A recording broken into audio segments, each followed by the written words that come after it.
Always wondered what would happen when that gets down to the countdown. I've never actually tried it before. But now you're stuck on the screen because I forgot to turn my camera on. Welcome to the first Monday Funday. I'm your host, Nobody. Mr. Nobody. Until I get my camera working anyway. See if I can do that. Okay. The one program says it's working, the other program says it's not.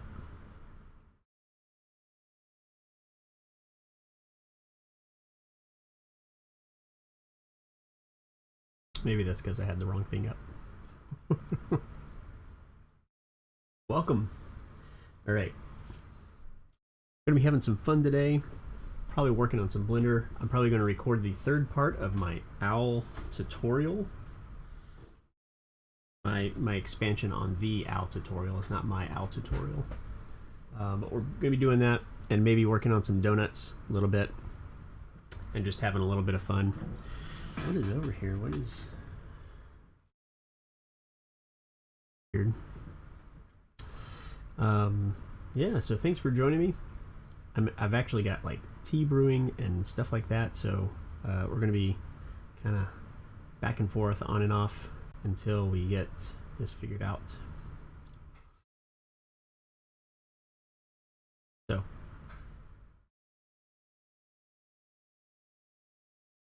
going. I'll be right back. You guys hang in there.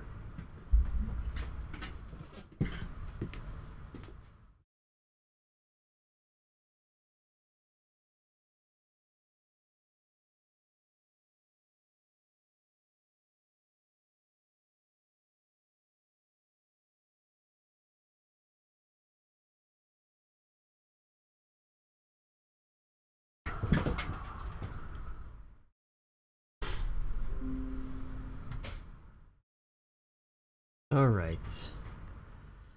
Let's see what damage we can do today. Already got client calling me.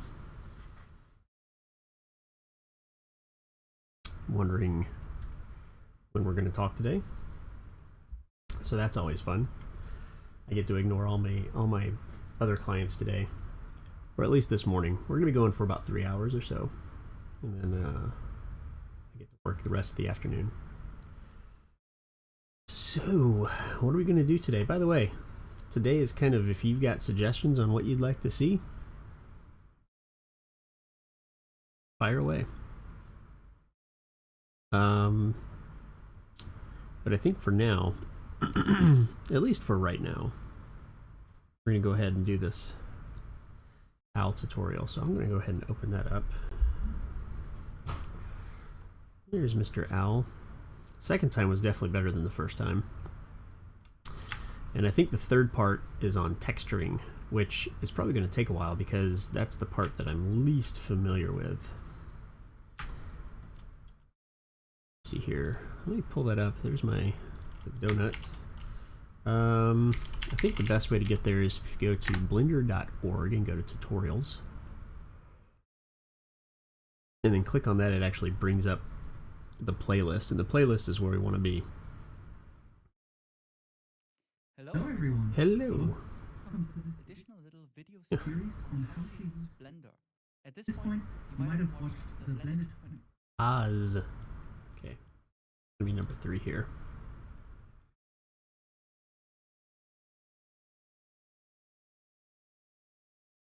Like I mentioned in the fundamentals, make use of the workspaces and move on. Hey. So probably most of the day today we're going to be working on this right here. I was recording a little bit. Pop this up. Actually, it's probably going to need to be a little bit slower today. And let's just make sure that set up as well.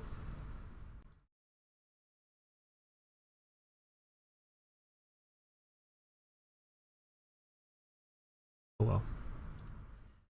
Hopefully the sound comes through.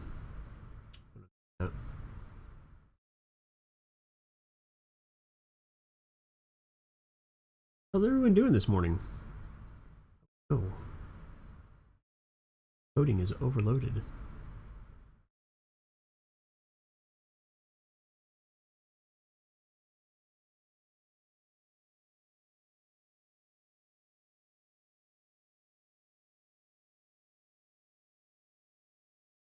No link in Discord. Oh.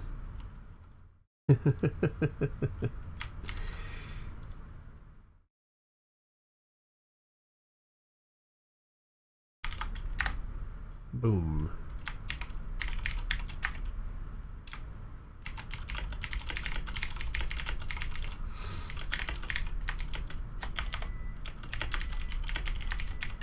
Alright, I'm gonna go grab my tea, and then we will be good to go.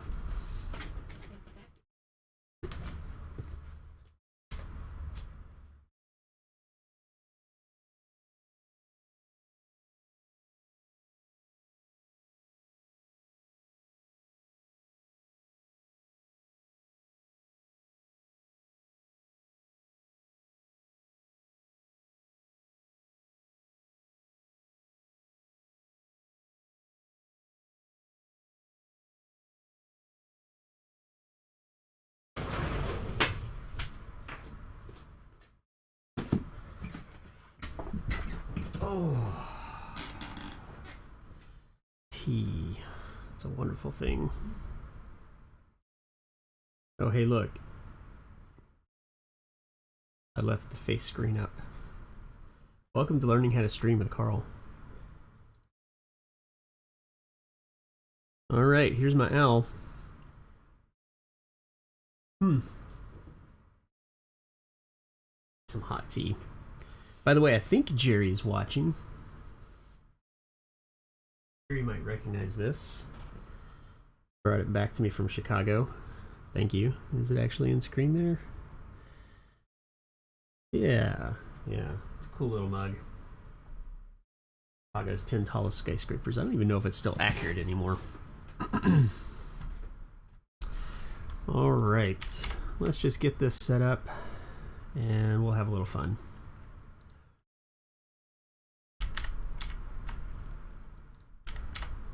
There we go.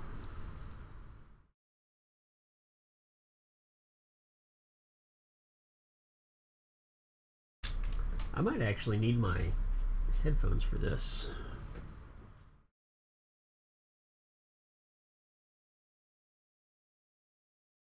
We'll see. We'll see what the audio's like. Okay, first of all, is that unmuted? It's not even on.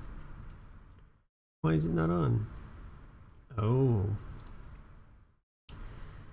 Because I'm still learning how to stream. There we go.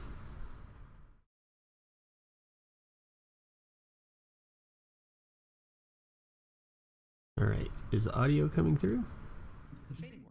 Looks like it. Perfect. Okay. So, in this third part, go ahead and start recording this part right here. And I'll probably forget to stop recording, but we'll get there. We'll eventually get there. By the way, next Monday, we're going to be doing this again. Next Monday morning, 9:30 a.m. Central. I'll probably still be working on some Blender, but you know, I want to do some other fun stuff. Like, I've been wanting to model some video game buildings in Revit, or you know, just doing something fun, like making some assets that I need for rendering, or maybe just playing around in Twinmotion or Unreal or something like that. So that's what we're going to be working on on Mondays. I can't even say working on, tinkering around with, you know, just playing, doing a little bit of self-investment, learning things, making, you know, developing skill sets, things like that. So like this right here. One of the best ways to learn is to teach. You learn a lot when you teach, because if you can explain it to somebody else, then you've got a pretty good understanding of it. If you can't explain it very well, well, then you don't have a very good understanding of it. So that's the hope in kind of Mondays, is doing a little bit of explaining and a little bit of learning. So especially the part 4 of this, where he gets into UV editing and stuff like that, the rendering, it actually might be this part too, is where I might get a little lost. It might be a little bit of stumbling. So next Monday might be me going through this tutorial again before actually recording here's my explanation of this tutorial. And the reason that we're doing this again, if you're new to this series, the tutorials are fantastic for walking through a kind of simple model to work on in Blender. Unfortunately, they tout it as a tutorial for complete beginners, and there's a lot of stuff that is, it happens in the tutorials that doesn't happen in the first 43 videos of the series. So there's a lot of comments. If you go watch these, people are completely lost in terms of what's going on. So video game building creation sounds good too. I wonder what a game map would look like in Revit. I don't know that I would want to do a full game map in Revit. I just don't know. I don't think I would want to. I mean, you've worked on some multi-building projects in Revit. Would you want to do an entire CSGO map in Revit? I'm thinking like 1 or 2 buildings, maybe. Currently I'm playing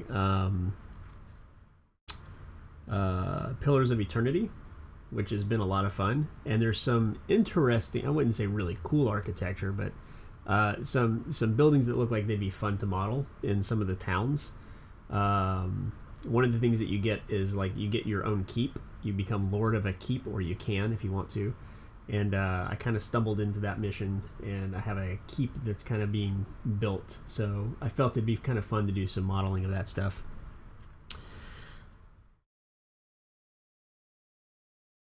Massing and materials only. Well, but you're talking about like an entire game map. That'd be like putting an entire city in Revit. Oh, that would chug.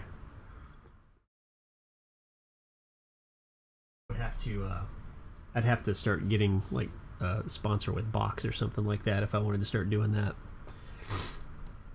But it might be fun to do like a full thing where I do like the exterior and then we go do some rendering and stuff like that. Some things that would be fun to follow through. So yeah, let's get on this owl. I'm going to hit play over here and watch at 1.5 speed or 1.25 speed, and then I'm going to stop where it feels like he kind of missed some stuff, and we'll go over kind of how to do those steps, or how I do them essentially. And I'm expounding on the steps. So the last one was a 3-minute video, and it took me 1 hour and 45 minutes to get through the steps. So that I've got to pare that one down, edit it down. But we got pretty far here. I was looking at some pictures of some owls recently, and I did find that one of the things that is a little bit different is, let's see if I can. Nope. The eyes are a little bit smaller. I don't want to move it. I want to scale it. Let's just scale it. So the eyes on an owl tend to be a little bit smaller.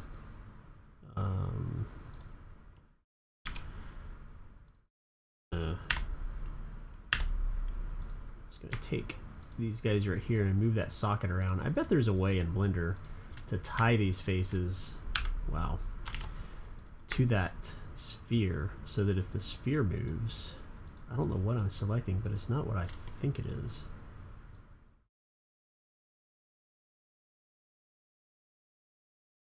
Middle of that eye socket there. And you know, I might actually do some of that. We're talking about doing some of the fun modeling stuff. I might actually do that inside of, like in Blender too.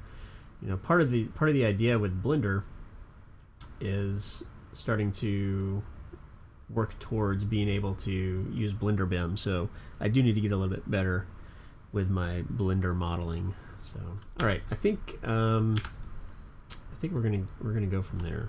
Why is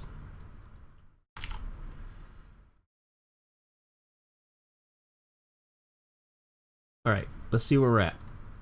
Like I mentioned in the fundamentals, make use of the workspaces and move on to the shading workspace. This will immediately give you a way better work environment for this task. Shading tab. Add new materials and assign them to the different objects. You can then define base colors for rendering and viewport colors for the default solid view in Workbench. You can also just copy colors and values by using Control-C and Control-V over them. There are a bunch of... Okay, so he's already added quite a few materials here. But one thing I did want to mention that is talked about in some of the fundamentals videos is you want to make sure you're in the correct render engine. And I don't know that he actually shows what render engine he's in, but I think if you go both Cycles and Eevee are going to end up having... Does Workbench also? No, Workbench does not. Okay. I want to say that he might be working in Eevee. Let's see if there's a way that we can tell. Nothing appears or disappears. Is in the rendering. No, he's in the materials tab down here. Cycles. It looks pretty much the same. I'm going to work in Cycles. There's no way for me to know exactly which render engine he's in, I don't think. So let's go back for just a sec. Let's finish this step before he goes into something else. On the default material, but you don't really need to worry about most of them. I'll explain some of the most basic ones. So essentially, specularity is how shiny the material is. Roughness is for how rough the shiny highlights are, so you can make a surface more reflective. Just realized I need to start my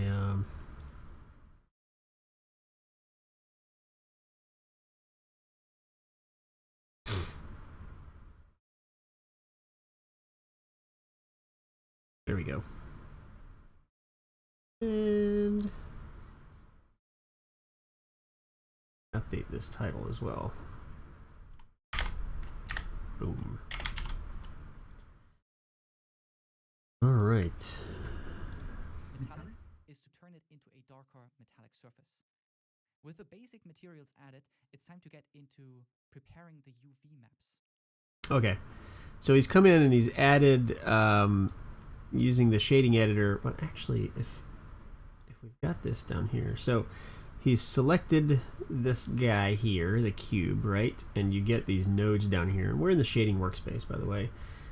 So we can see. I think if we use Eevee also, we get the same thing. Yeah, some of these materials don't work between Cycles and Eevee, so you have to work, I think, in the rendering engine that you're working in. I could be wrong about that.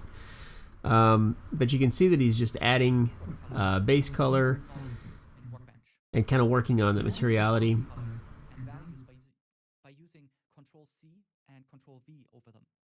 There are... Okay, so let's do that real quick. All we're going to do is, let's see here, I think got material, right? And one of the problems that I came up across was that I think some of these materials are kind of across. See, now the eyes look like they're too small. I think for the sake of this, we need to, let me go back to layout. Let's make these a little bit bigger. Yeah, I'm okay with that. Move it out just a little bit. I'm not going to worry about the other one. So shading, all right. So all I did was add a base color. All right, add a base color. Now you can see that there's some options that you're going to have with specular, roughness, metallic, things like that. So I mean, we can make it nice and shiny. Roughness, right? And some people want to play with the specular here, but I think a lot of people would say that you want to leave the specular where it's at. You want to use roughness to determine your reflectivity, right? So if you want a really reflective cube, you would come up here. If you don't want it to be reflective at all, you would change your roughness. You want to keep the specular as real as possible, and most of the time 0.5 is pretty good on that. But of course, if you want to play with that, you can. I'm not going to stop you. All about playing around. So I'm going to, let's just get some reference pictures. Wow. Stop. Oh, jeez. Images.google.com. Like I mentioned in the fundamentals, Yep. move on to workspaces and move on to the shading workspace. This will Get back kind of where we were.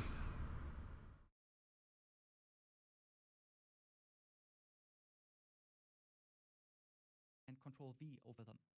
There are a bunch of sliders on the default material, but you don't really need to worry about most of them. I'll explain some of the most basic ones. So essentially, specularity is how shiny the material is. Rough, Which is kind of true. Owl. Alright, so let's just get, let's find a pretty owl. Let's see, one with black eyes. I like this one.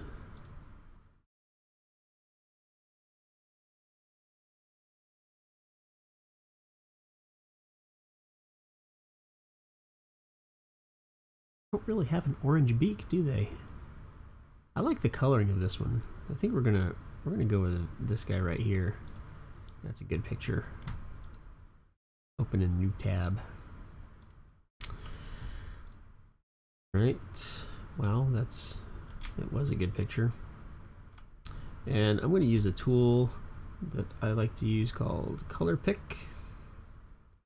I highly recommend it. Don't have it. Basically what this does is I'm going to select right here, and we can make a new palette. We'll call it Owl, right? I'm going to select here, and I'm going to go find a color. I'm going to Control G, and now I've got that color. So I'm going to go to the next one here, and let's just find, we could just make it white, but we're going to make it that color. And then let's see here, the legs, or let's do the beak. It's kind of a rose color.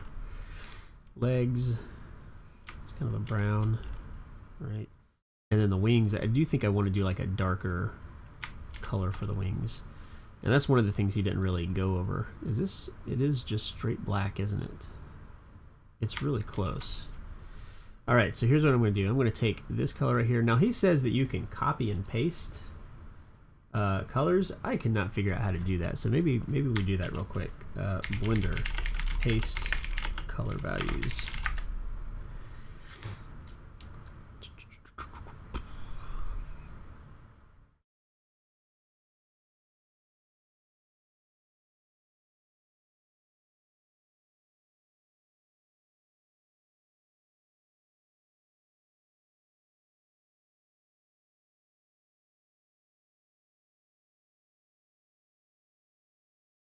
Hey, take care. Thanks for stopping by. I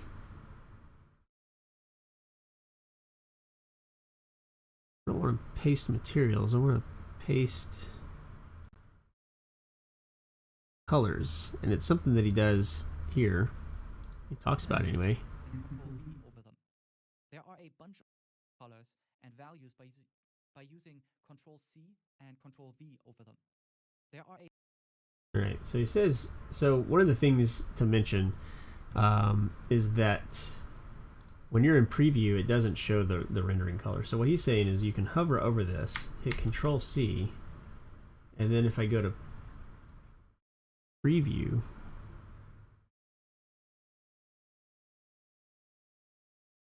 or sorry, viewport display, like that, and hit Control V, hey, it does work. Okay, but that's not what we're going to do. This is our color for our owl, so we're going to take this. Can I? That doesn't work. So I'm going to have to take this number and copy it, and then I'm going to paste it into the hex value. Seems a lot darker than it should be. Okay, and then I'm going to do that into the surface as well. There we go, just like that. So that way, when we go back and forth between material preview and display, okay. Otherwise, if I were to go in and let's just say that I want to, oh, that doesn't have a material on it. Thing. This one had a material, this one does not. And that's okay, because that's part of what he just kind of flies through, right? Is there are no new materials on any of these things. So he selects this other thing, it's got a material on it.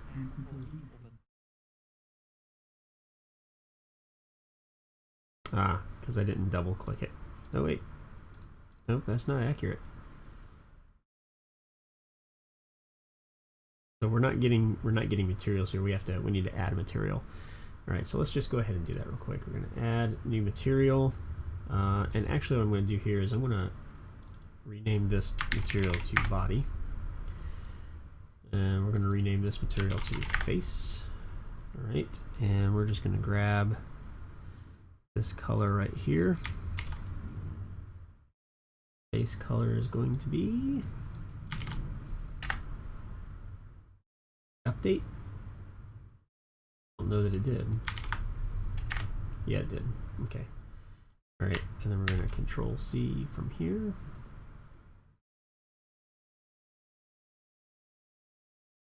Port display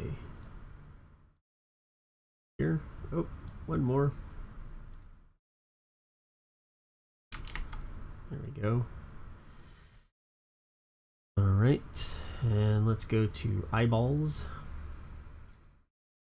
Clicking here to add a material slot. We only need one material slot really. So we're going to hit new eye. And then we're going to grab this color here.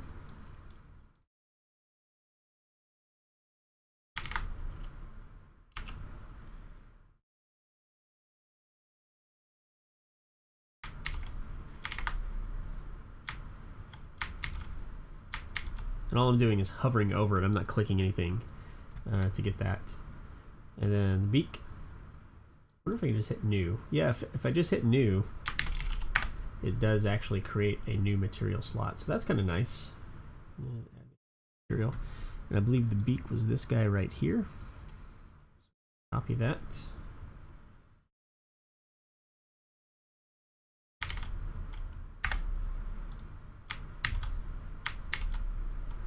Alright, and then legs down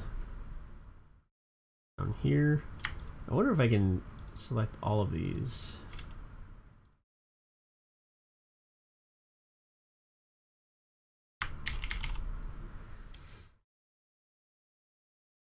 And I think you can do it the other way too. So if I change the display preview, whoa.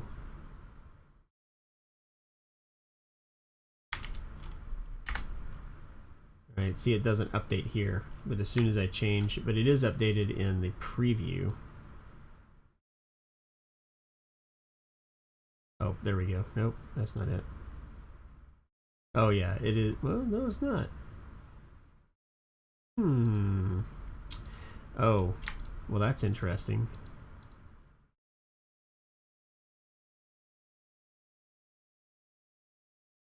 So the individual pieces. Oh, just that one got it. Okay.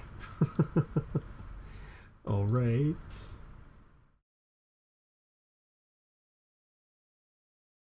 So we're just going to take these other pieces and apply. I wonder why you can't do that in bulk. Doesn't make a lot of sense. We're just going to apply the legs material to it. All right. And all I'm doing is selecting each one, and then from this drop down here, telling it that I want to use the legs material. Oh, we got feathers back here too. I don't know what the tail feathers should look like. Maybe they match the wings. We'll see. Okay. So what I needed to do here is I need to Control C, Control V. I'm actually going to undo that. Let's go back to our material preview here. And we're going to crash Blender, apparently. Hopefully we can recover that.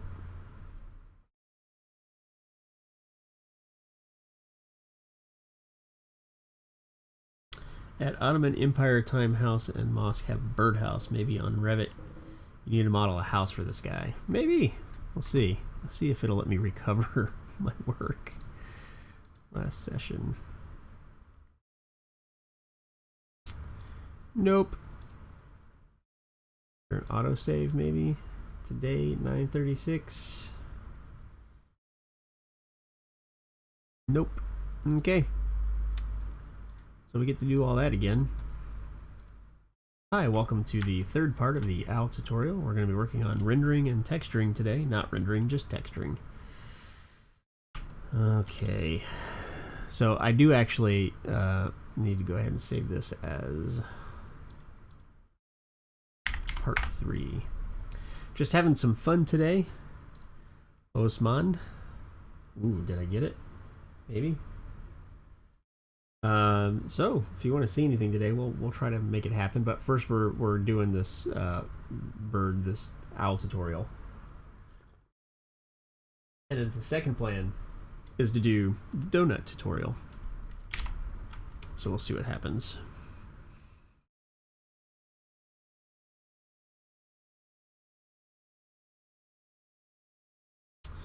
Oh, how do I subscribe to the channel? You click subscribe. Yeah. Go to the YouTube link or Twitch if you prefer that, and you click the subscribe button.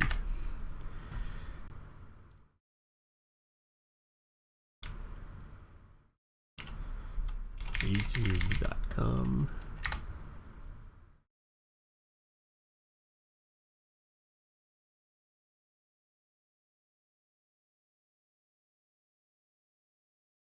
Let's go to my channel. It probably won't let me subscribe because yeah. What happens if I click this? Am I not subscribed to my channel?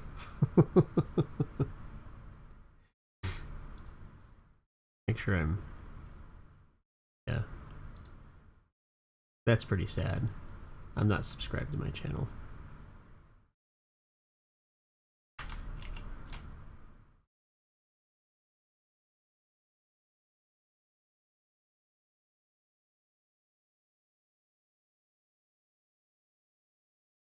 Oh, I think my video is cut off here.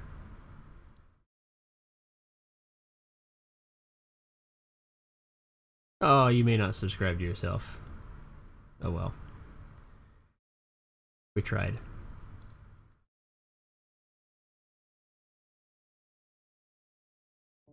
Oh! Yeah, we can get rid of him. Hold on a second.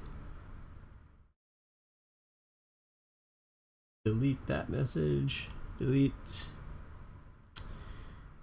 Then I don't know in YouTube. Man, I guess I'm gonna have to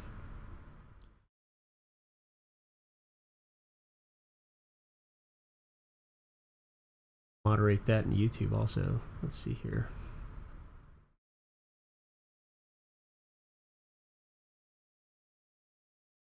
That is the only drawback to the Discord bot, is that it does not let me moderate across all three.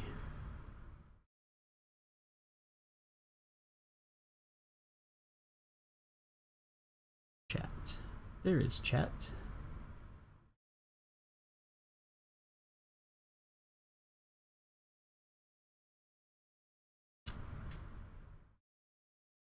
Well, I don't want to hide the user.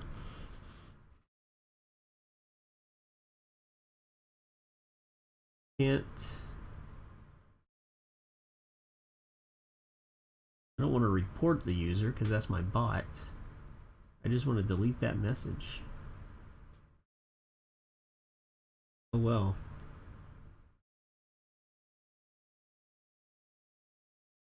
Nothing I can do about that. No, that was the first crash.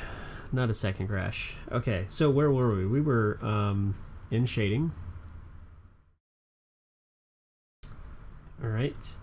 And man, I'm really curious as to why none of these other shapes, like, so that one has material.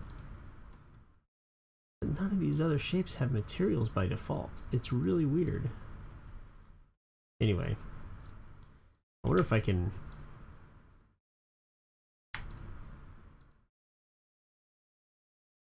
that.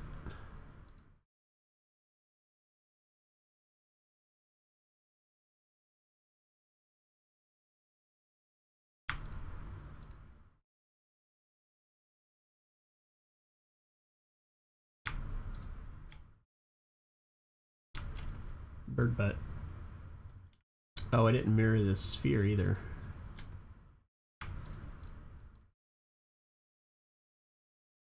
All these. Oh. I don't want to do that either. Okay. Alright, let's just do it this way. Here we go. I want to go back to my owl picture because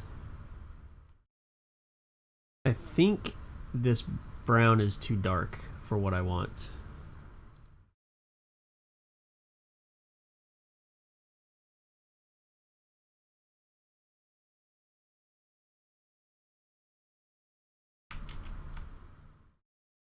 I think I do want something that's going to be lighter than the wings. So let's do that. So I'm going to take that and copy it. Let's throw that in there. Okay, and let's call this material body.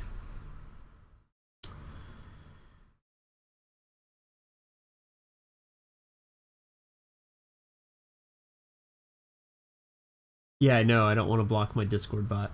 3D Max ID channel or something like that. Giving numbers on face, and it's easy for material on surface. Giving numbers on the face. Max ID channel. I'm not sure what you mean. 3ds Max ID channel. I mean, so there's different materials that so you can have multiple material slots on a piece of geometry. I'm sure there's an ID for it. I don't know where that ID is. I'm not that familiar with it. Giving numbers on face, and it's easy for materials on surface. I'm not sure I understand what you're asking. I don't know. I guess I don't know it well enough to know how to answer that. So let's see here. I'm going to let's assign this one, okay, and let's call this eye or eyes. Either one. All right, and we're going to take this and copy it. You know what I didn't do on that last one was I did not copy it to the preview. So well, I'll do that all in one step here in just a minute. So let's take this. We're going to copy this, and we're going to make a new material. We're going to call this face. Copy that in just like that. This is going to be our beak. Right, select beak. I'm going to copy that in. I'm going to copy that in.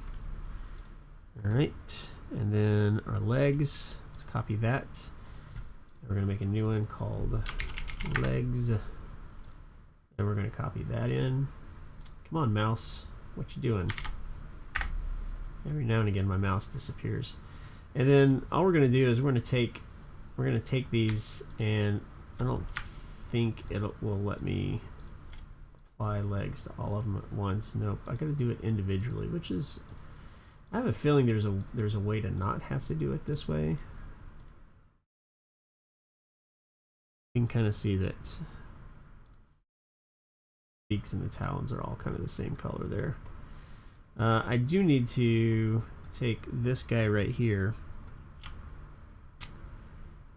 and mirror it. So we're gonna, just real quick, we're gonna add our mirror modifier on here. Here.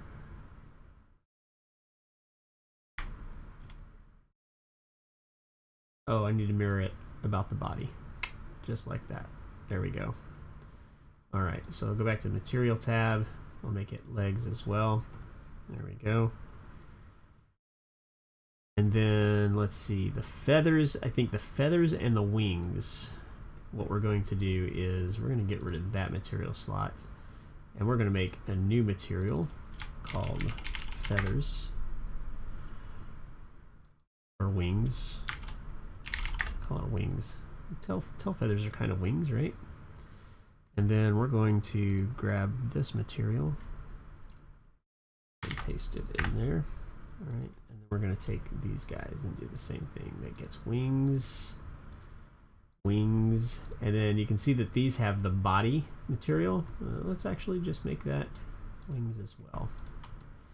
Now I wonder why that looks so much different than that. I'm not sure exactly. So we're going to play around with just a little bit of the materials here. We can see that the roughness, if I start playing with the roughness here, we can get some more reflections. Right, so the eyes, we definitely want some reflections, right? Let's get some good reflections in there. Okay. I don't know that we really want reflections here, but the body probably, the wings, I want just a little bit more.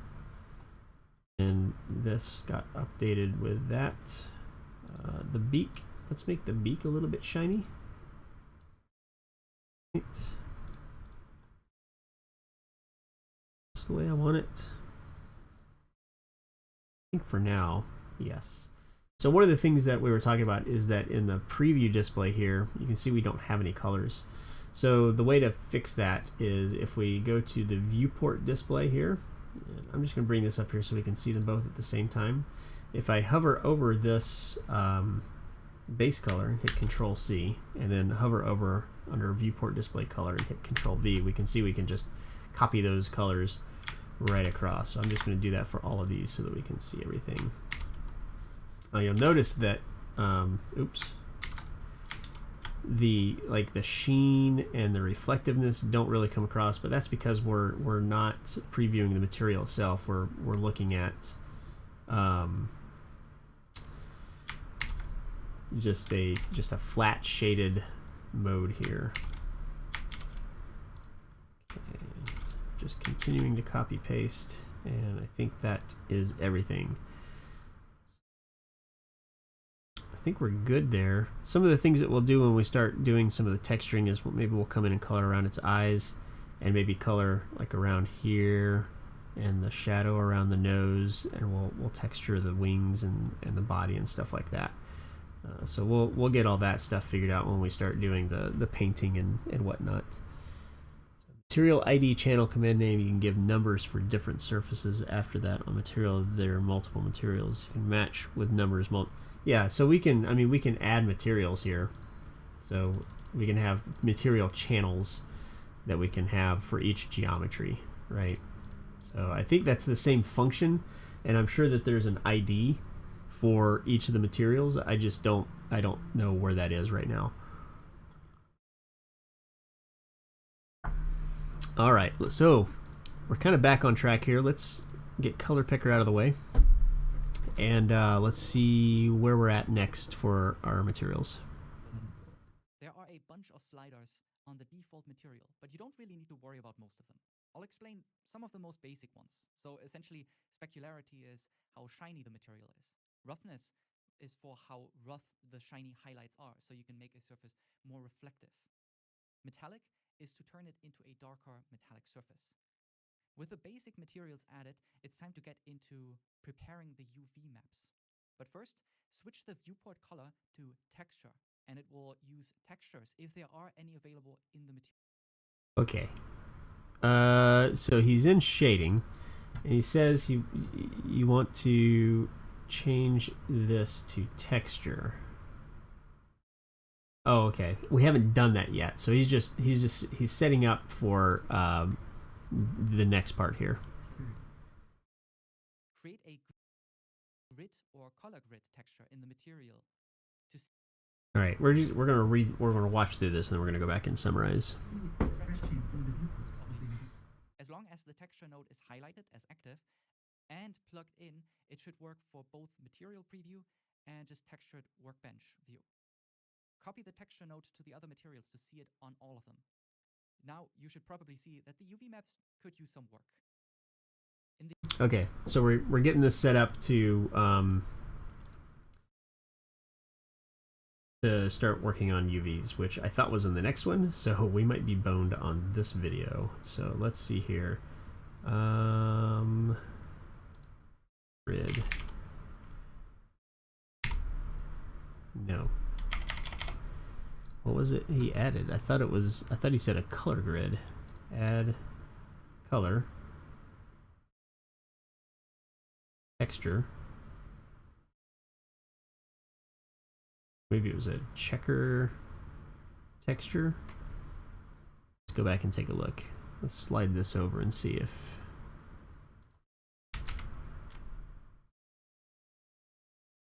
we can see what that says.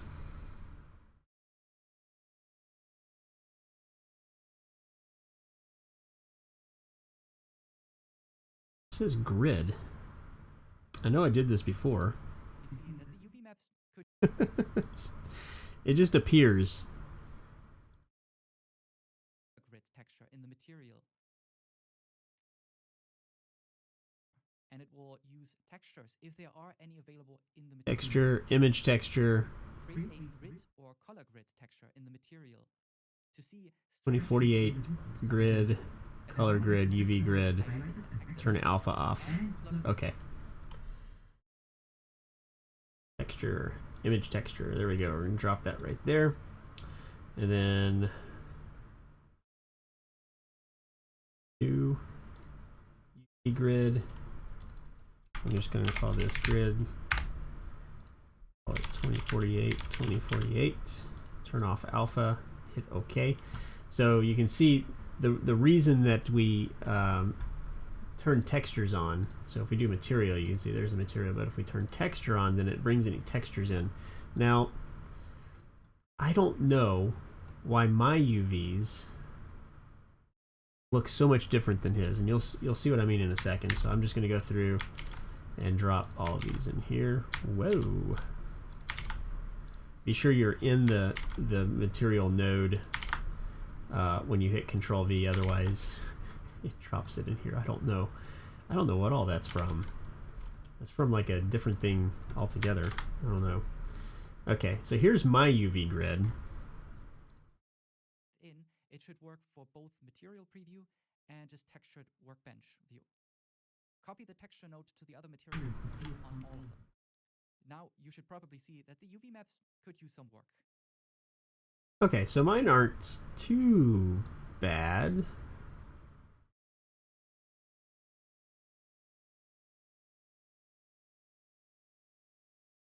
In the UV editing workspace, we can then continue with this task. The reason why the grid is visible at all is because the objects come with some pre-made UV maps when created.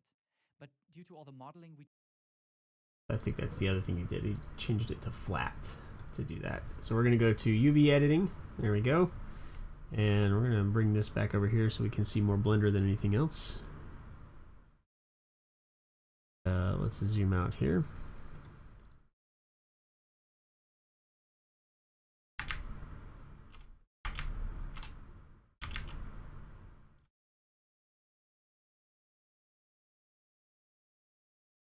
So flat texture.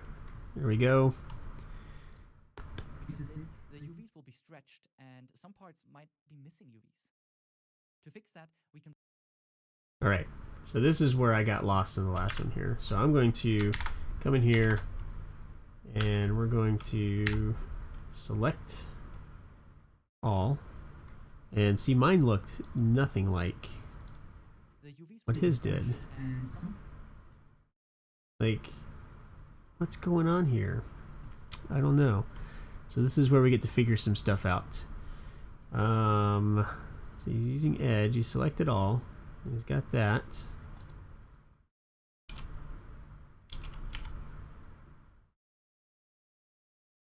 Some parts might be missing UVs. To fix that, I wonder why he's selected like half of it. but due to all the modeling we just did, the UVs will be stretched and some parts might be missing. Wonder.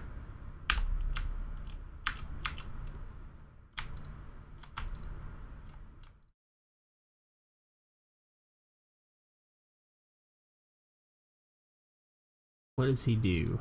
Does he hit A? The UVs will be stretched, and some parts might be. He doesn't say. To fix that, we can play. To fix that.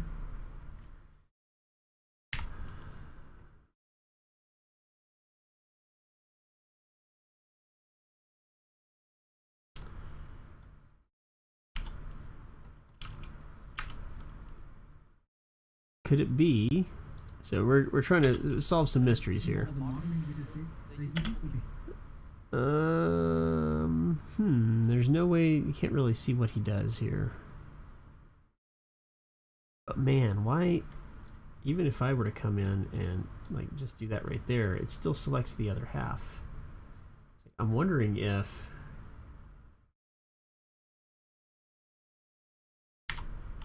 Yeah, that right there. Then if I do that, there we go. Maybe that's what he's doing. See, like, I wonder why none of mine show up like this. The grid is showing up. That. Snapping we can turn off. Oops. I don't understand why my V just isn't anything like his. Be stretched, and some parts might be missing UVs.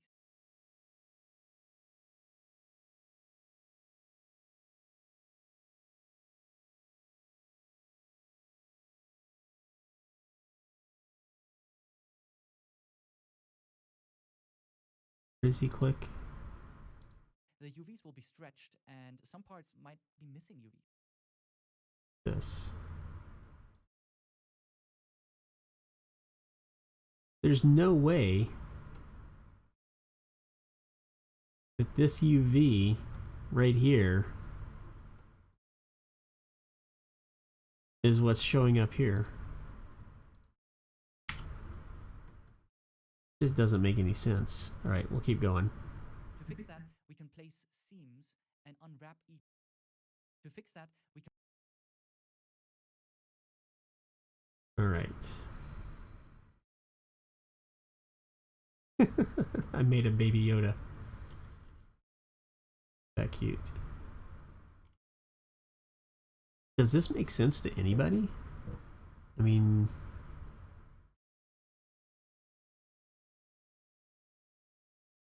how is this the thing?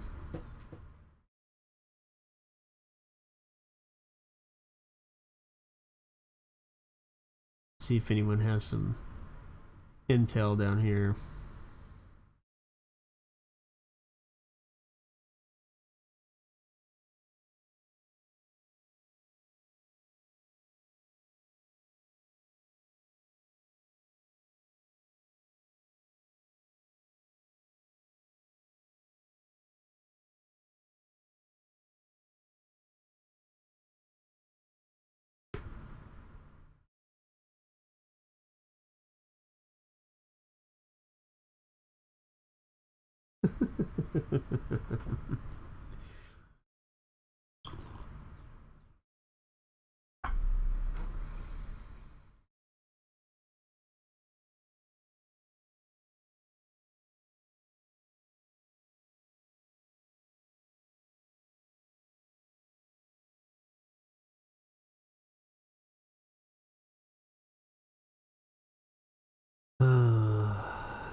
Oh.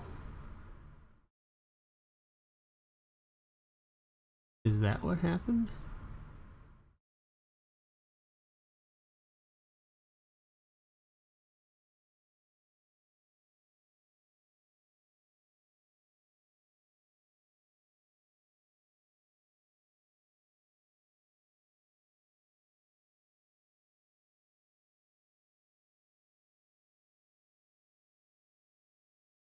Okay. So some people are saying that it's just... So first of all, let me undo the wrapping. Right, there we go. But even still, so I hate manually selecting all this, but I don't think this is going to get me where the tutorial is. But hey, what's the worst that could happen? I learned something.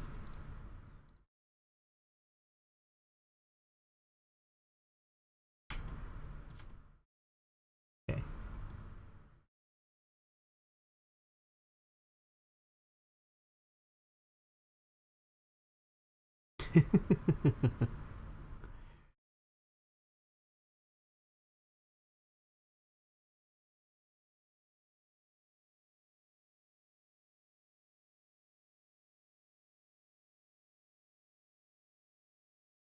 Sure.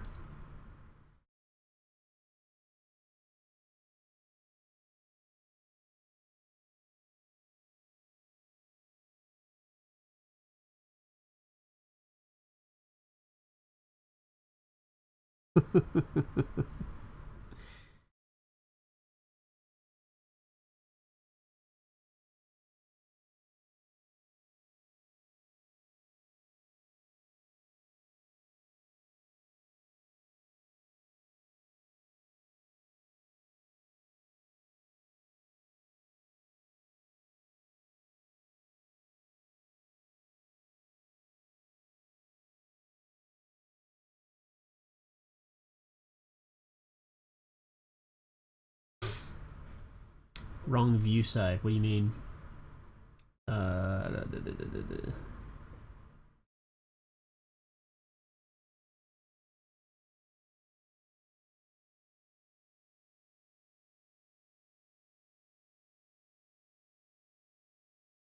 Seems like you're on from on the wrong view side.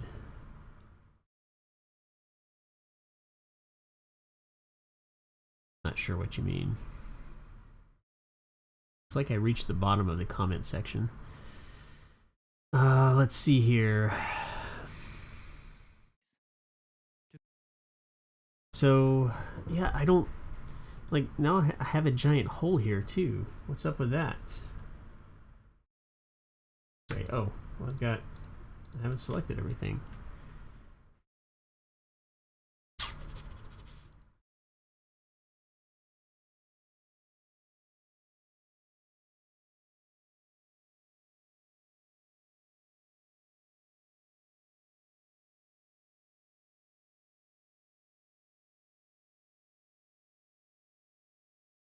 We're not even close. Not even close.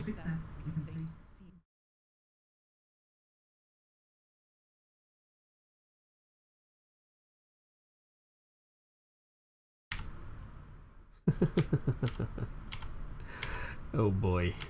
What have I done?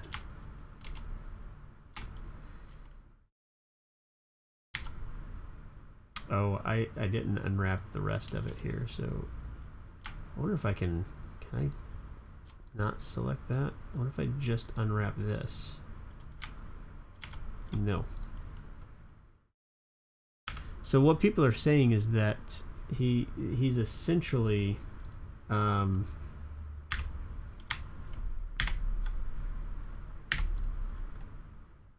deleted the back of his mesh here. So whether he's not getting, jeez, this guy right here, all these faces in the back, he's deleted apparently, which I don't know if that helps us or not. I feel like it kind of doesn't.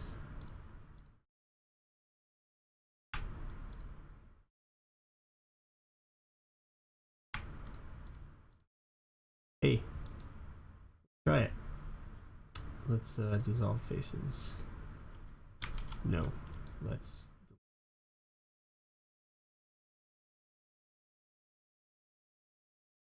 Now, let's try unwrapping. we're not any better here.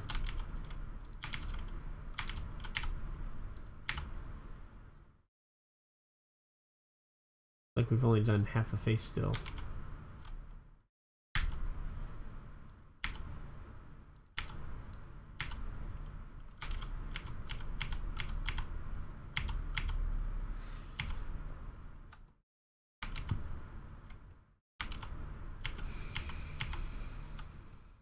I don't want to get too far down there and not be able to Oh, are you saying that I was looking at the wrong side of the geometry? I don't think that's it either. It's like I feel like there's something that's not set up correctly over here. Fetch? Maybe?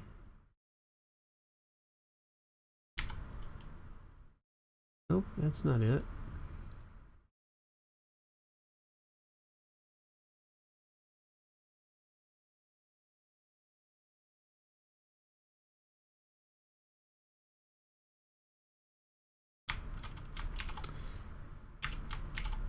So like we have the same issue here, right?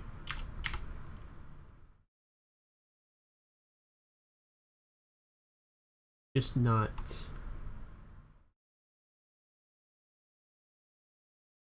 corners. None.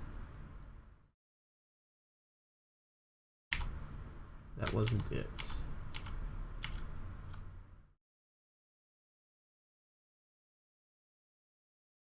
Yeah, it'd be helpful if he would show what he's doing over here. Use creases? Nope.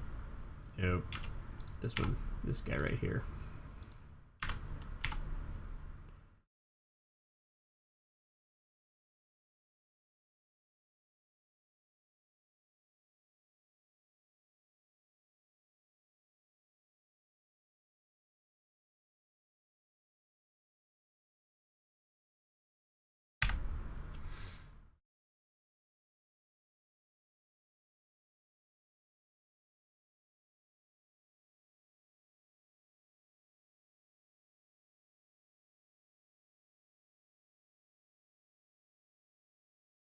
I don't see anything else that I can do here that would modify.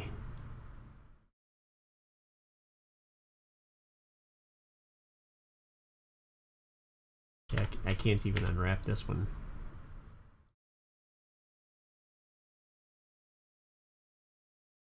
Be missing UVs. To fix that, we can place seams and unwrap each object again. Once all are unwrapped, select all objects, go into edit mode, and use average island scale to make them all the same size, and then pack UV islands to average them within Oh my goodness. to maximize the amount of space that is used for the texture automatically. You can adjust the island scale to make them all. Some parts might be missing UVs. To fix that,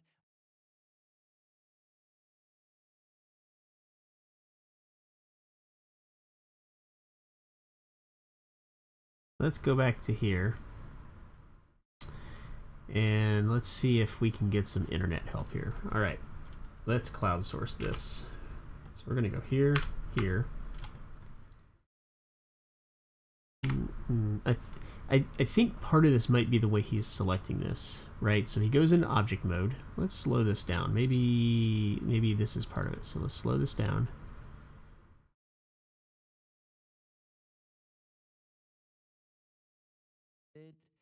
the UVs will be.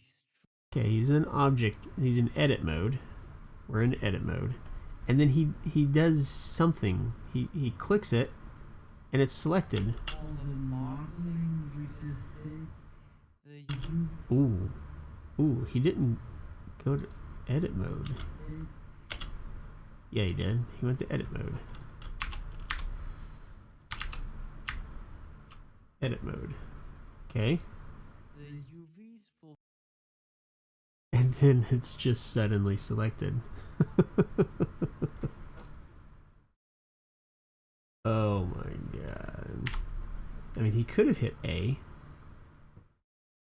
and it just so happens to be like this instead of that. But it looks, I see, I mean, it's on the cage here.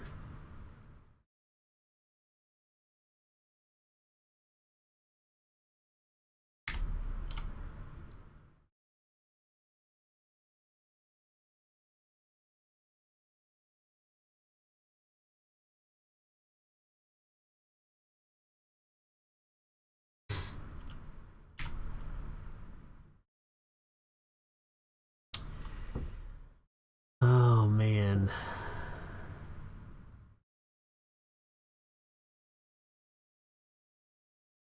Let's see here.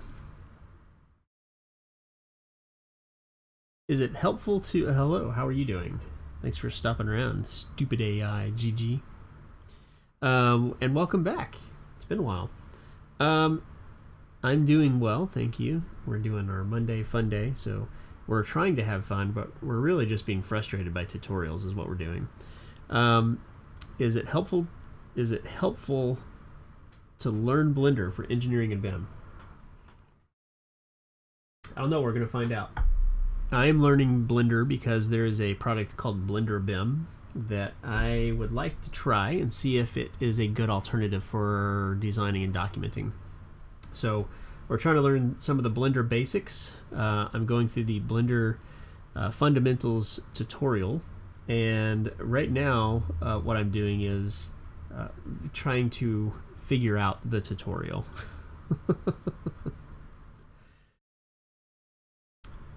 Someone says press the L key.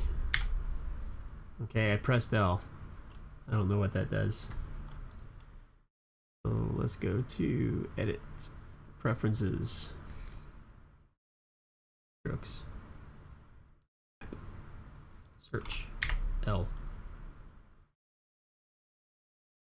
No, I wanna search for the key binding. Select linked. So it selects everything that's linked to it.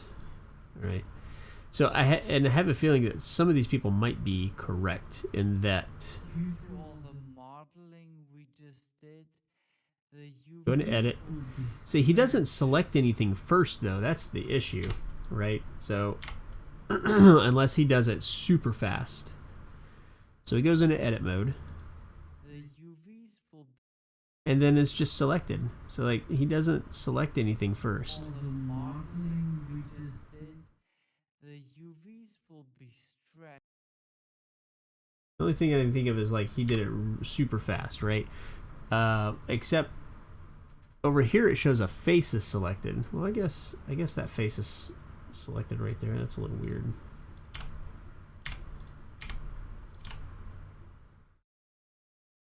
There's not a line that's selected, but even so, see, I would expect that this shape would appear, right? This shape right here, and it's not showing up. I can't even imagine how it should work for BIM and drawings. Well, I mean, they've got a pretty good following, and they have some convincing images, right? So let's see here. Features, add-on community.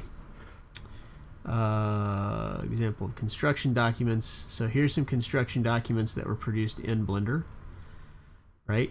My concern is I don't know how they're tying the information to the objects as opposed to just dropping tags on things. Like, is this grid actually tied to anything else, right? Can objects be tied to that grid?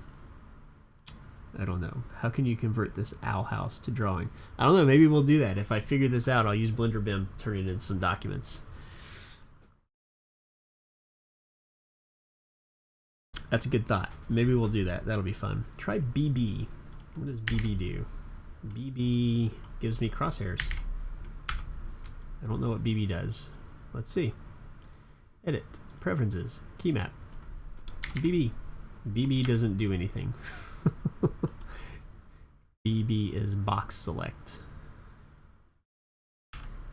So, okay. Let's go Discord. Blender. Let's go to Tech Help. Blender users unite. We're working on this tutorial, and at this part of the video, he selects faces, and the UV looks decent. Not mine. Any thoughts on what I may be doing wrong? I've modeled it just like the previous tutorials. Woodpecker's back.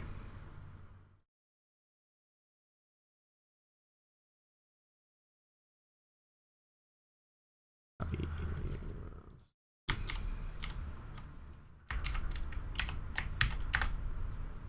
Right. That. I'm going to do a screenshot from here.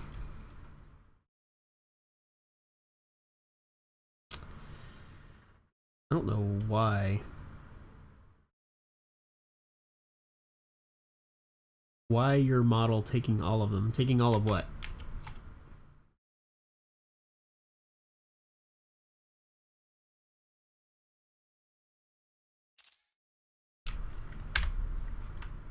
You mean when I select them?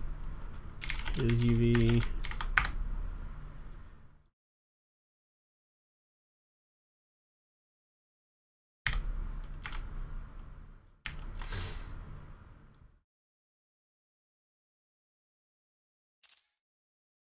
my UV.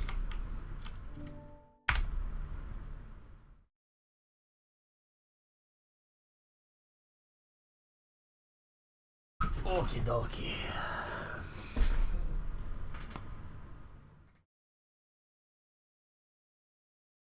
Yeah, he's not clicking on edit mode. He's going into edit mode. So when he does this, yeah, I know what you're talking about here.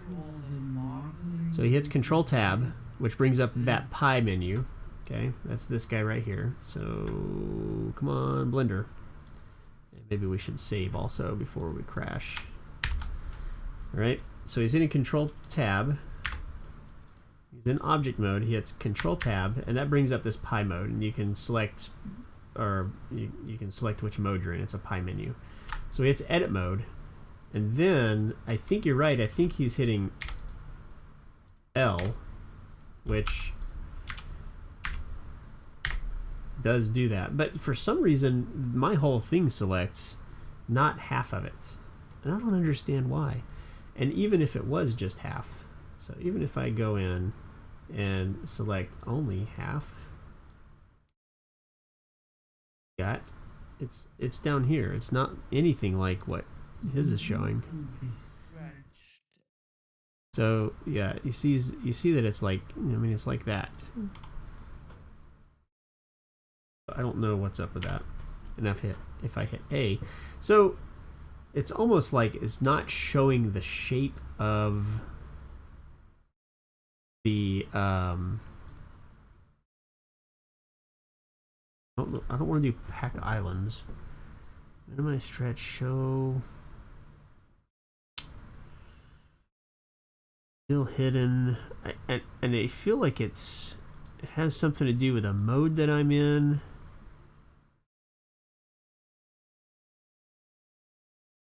Or something, I don't know. Grid. Unlink that. I think that he turned the texture off so that it play stretch, you modified edges. Okay, we're getting somewhere now. Outline. So I wonder if he has some of this shown. I don't want to display stretch. Outline dash, black, white, outline. think we might be onto something with that modified edges here. So now we're seeing this, right? Doesn't look as pronounced as his. So on face, you click one square and it's automatically taking half the face area. When you did it, it's taking all, and that's one thing that I don't understand either. So like I can turn this off and then I can do that, right? So I get half of it right there. Okay. But what's really weird is that like it's half of it's selected, but in the UV it's actually showing the whole thing. This isn't just half over here. It's actually the whole thing. But then when you keep going, And some parts might be missing UVs. he selects that. Okay, so now it's all selected, right? But it's the same image there. And it looks like it's actually showing, so like my vertices, so if I do this, can I move this stuff?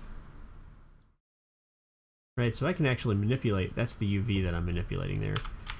So his vertices, when it comes in, it's showing the actual deformation of, right, the model. So I'm not sure what's going on with that. Try when you add edit mode after that click with Control or Shift or Alt. So if Alt just selects like that loop, right? So if I have faces selected, it's just that loop of faces. Control just selects multiple ones. Let me turn this back on. Shift, same thing. Shift and Control just add and subtract, right, to the selection. So, I still think that somehow he has removed the back faces of this, made it hollow, somewhere outside the video. So let's just do that. I'm going to save, and I'm going to go in here, and I'm just going to I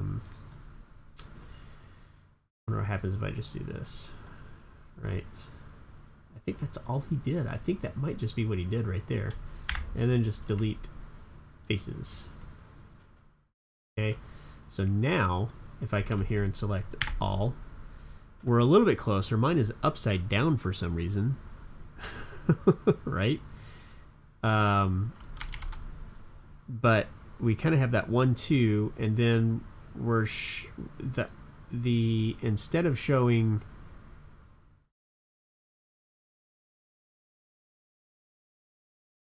his is showing like the vertices are really manipulated, but mine are not.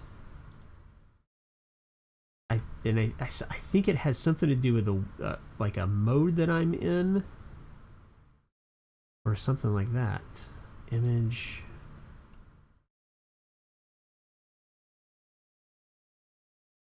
Do Alt H over here. Alt H. Just kidding. Alt H. Okay.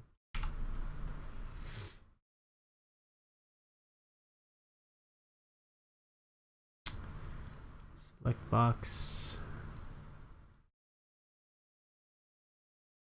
Map.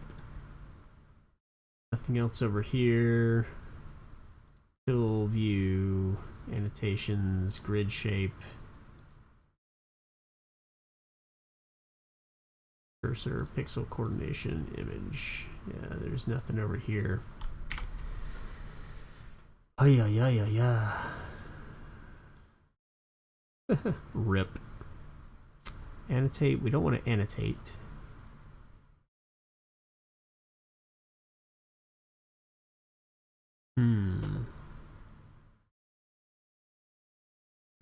So when you control select, all it does is it adds to the selection, right?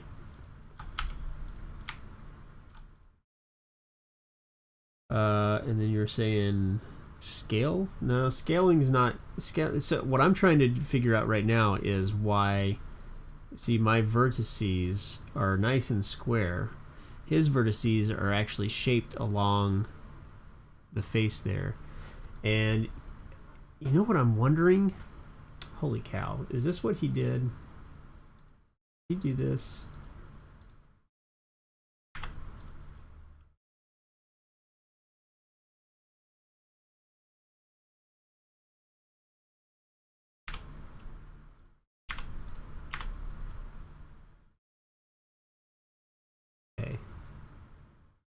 not pretty.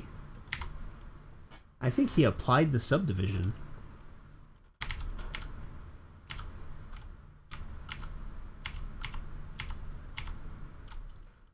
I think that's what he did. Quality.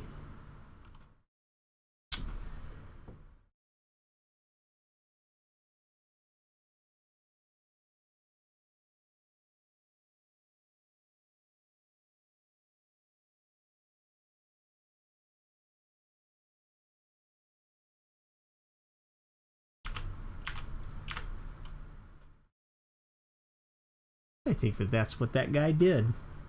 There it is.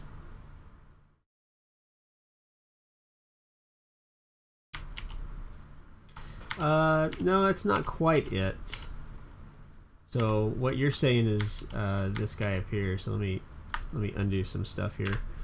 So what you're saying is if I do this, right, on cage, and it's not quite the same. All the on cage does is, so like this is, you can see the wireframe here. This is my original shape. Like if I turn off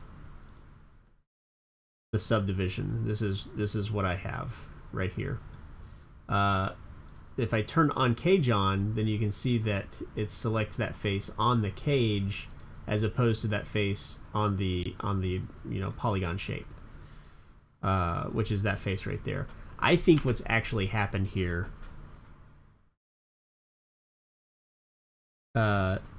that he's applied the subdivision.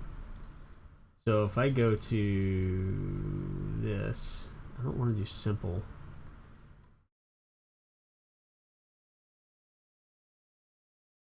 I feel like, see, I want to keep just this right here. And I feel like this is what's happened, is that he's come in here and he selected this and he has applied, oh, move first.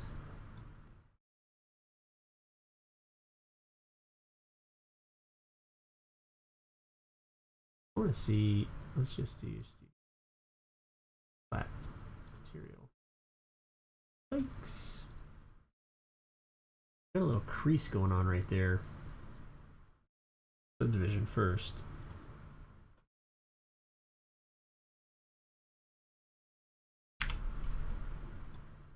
Not sure what's up with that.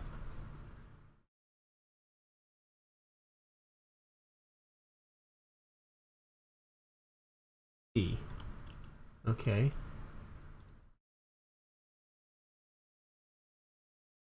Interesting.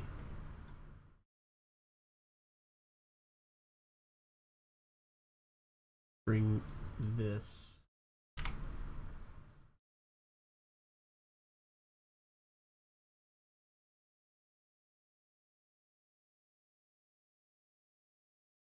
It's interesting that that if I do here first, it works. I wonder if I can apply the mirror. Let's try applying stuff here real quick. Let's save. Let's apply, and then let's apply. All right. I mean, that's essentially what it is. For some reason, mine is a little bit more complex. Right, I've got more divisions, kind of. But that's what it is. Right there. He's applied the subdivisions and the mirrors.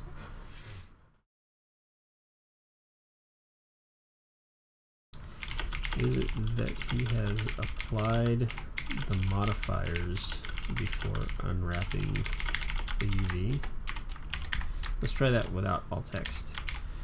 Is it that they have applied the modifiers before unwrapping?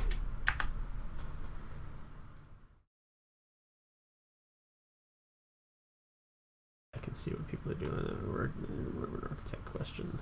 Okay, yeah, we'll look at that later. All right, I think that's what it is. Now, why mine is upside down, I don't know. But this is looking more promising, I think.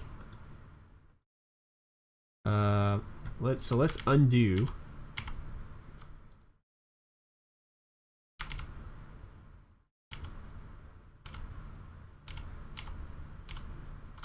undo that, and I just want to check something real quick. It doesn't really look like there's much of a difference in how things are selected. Oops.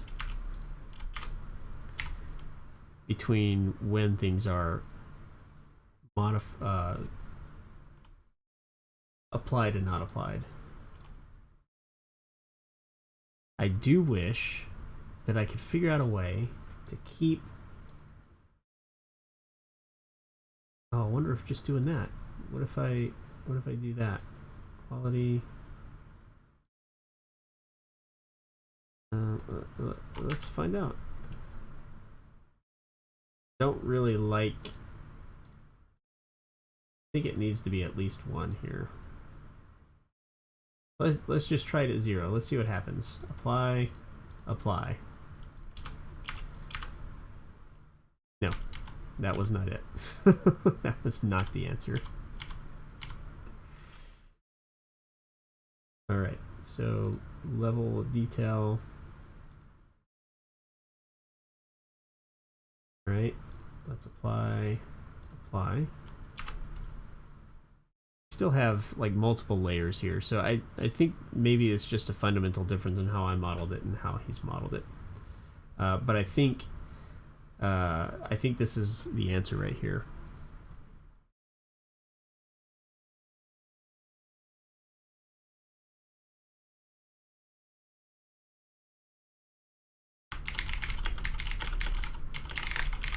Is there a way to show the modified faces in UV editor? If not, I'm pretty sure this is what they have done. And that makes sense. If you're following kind of the steps as he progresses through, he does blocking, then he does modeling, then he does rendering. So the assumption is that you're done modeling, right? So you want to go ahead, like you're into texturing now. So I think that this is where we're at. And I think I'm okay with it being a slightly different level here. So let's go back and we're going to change this back. Apparently we're not.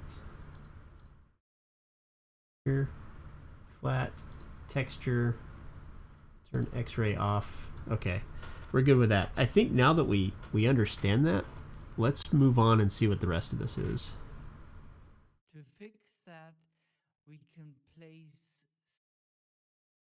And I'm curious now if I unwrap what that looks like. So let's go settings, playback speed. Let's just do normal. So if I unwrap this, UV, unwrap. Oh my goodness, we're so close. I don't know what this is down here. Where are these? Kind of in the middle.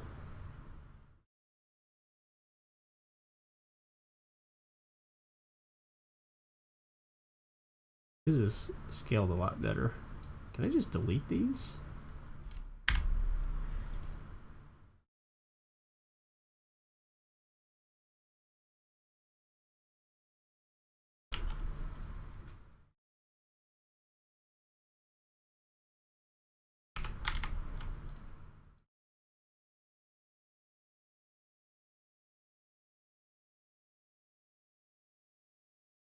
Move stuff around on the grid. I don't know if it's gonna matter. It's like now I'm not sure why mine follows this big circle like this and theirs does not. All right, let's see where we go from here. Seams and unwrap each object again. Once all Oh, okay. Wait. are unwrapped, select all objects. Now we're gonna mark seams. To fix that, we can place seams and unwrap each object again. Once all are unwrapped, select all objects.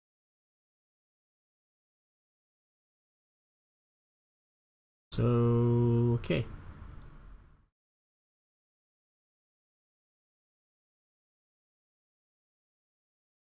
Don't know. Let's practice on this guy, because it looked like there was a pretty good definition of where that seam should go.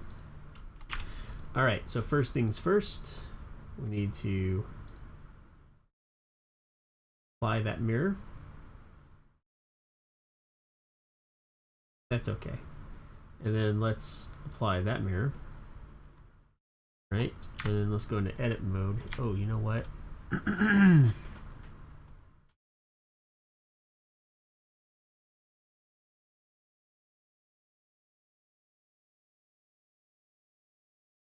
that's really a lot of levels. Yes.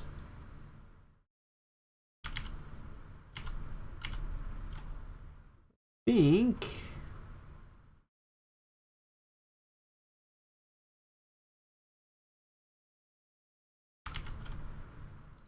we apply this first.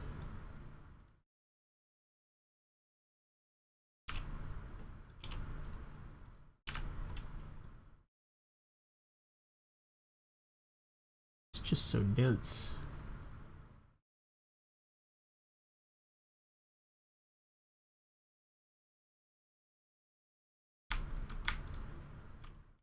Oop. I'm just curious, like, if I just do this and do unwrap.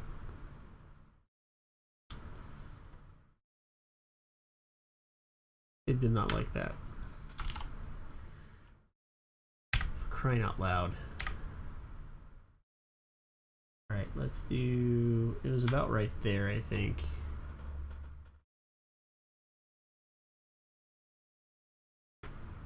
Was it right there?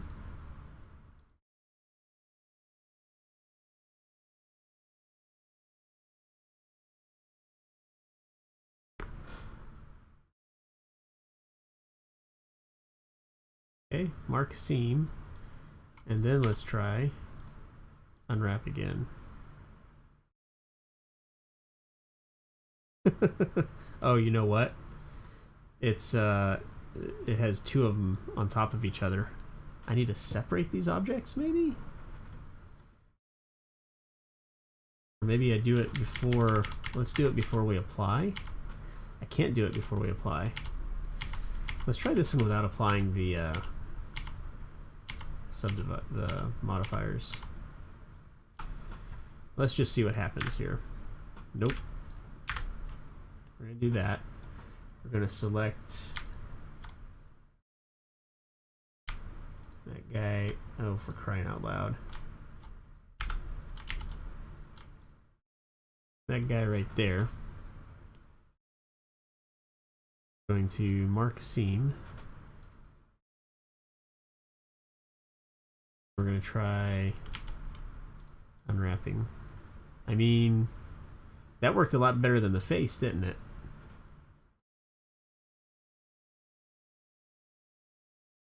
So now let's try.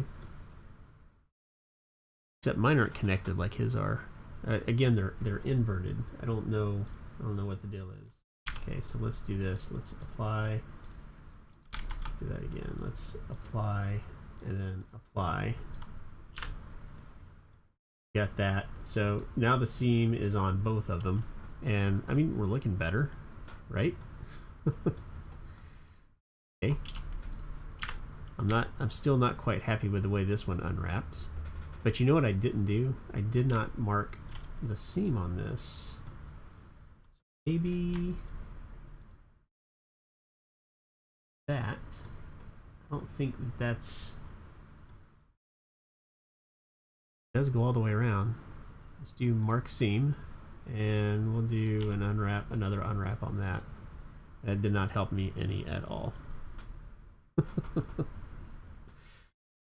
Oy, oy, oy, oy, oy.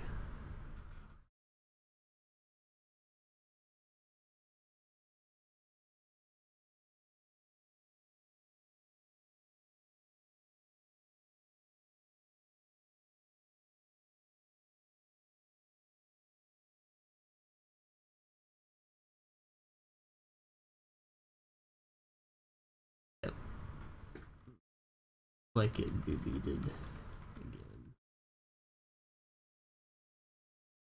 Okay, so I think the trick with this one is maybe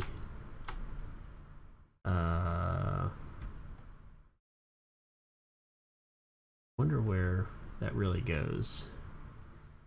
Wait, clear seam, and then let's mark this as a seam, and then let's unwrap again.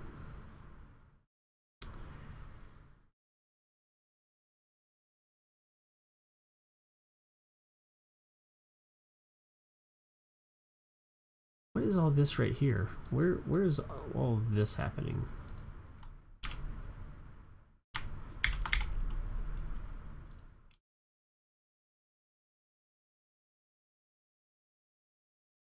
This, oh, that's geometry that's folded in. You know what I can do with that?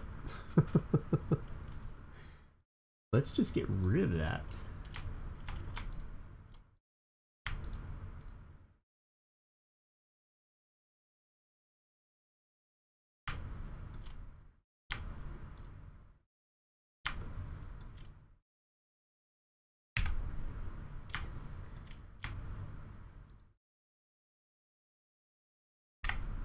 Delete faces. Problem solved. Okay. Now, what I want to do, let's clear the seams again. I feel like it didn't actually clear the seams. Clear seams. So. And let's see if we can't.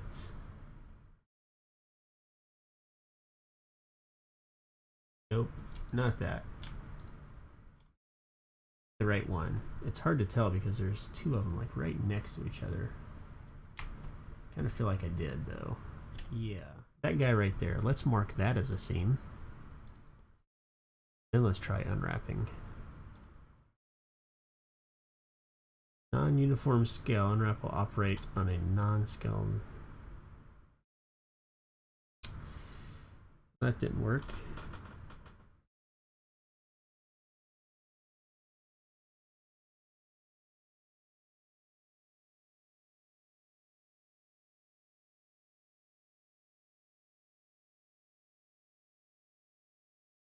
Okay. Well, we've made progress, right? And that's what we're going for. We're learning. So all this stuff right here, right, is just on the outside edge. And for some reason, the wrapping doesn't want to... Let's clear all seams. Clear seams.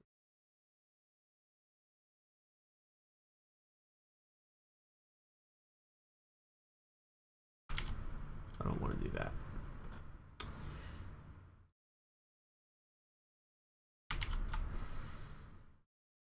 What I really want to do, I wonder if I just do an unwrap without the seams. Seem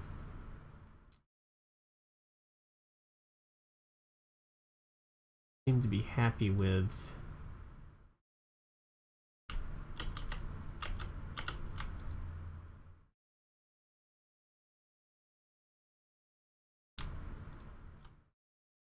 mark that as a seam. Try unwrapping. Okay, we're getting closer. What if I mark that as a seam? Actually,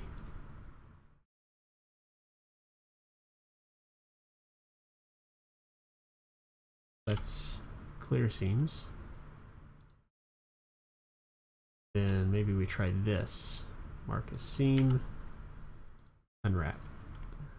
No. Okay. We're getting closer. Clear seams. What we're playing the game of what does it like having as a seam? Doesn't like that. So let's clear seams again.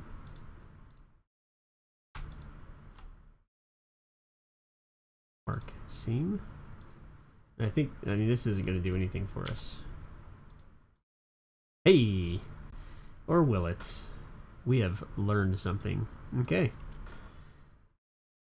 What is it supposed to look like? It's supposed to look like this. To fix that, we can play Right here. So why mine doesn't do all this, I don't know. It's something the way I modeled it versus the way he modeled it. Who knows? And I'm not sure really what the why I've got these cyan stripes here either. But we'll figure that out. All right. So now, and I've got these wings are good. I'm afraid though, although his does show both of them like that. Right? So they're probably just sitting on top of each other. Correct. Select all objects. Okay. All objects except the other eye. So so what we're doing now is we're unwrapping everything. And we're trying to find seams and all that fun stuff. So let's do that. So first things first, we have to apply subdivision modifiers. Okay, so let's apply those. And we're going to take all of this. And let's see what happens if we unwrap. It does not like that. So undo that. The seam, what is the seam on this one? Maybe it is this loop right here. Mark seam, unwrap. No. It does not like seam on this one. I feel like that should be the seam.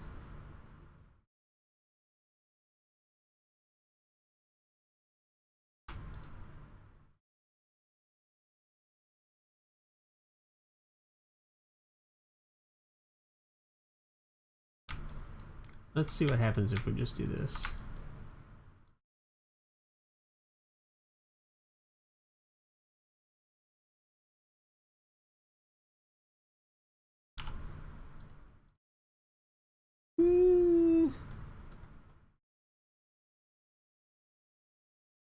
So I unwrapped around that weird loop.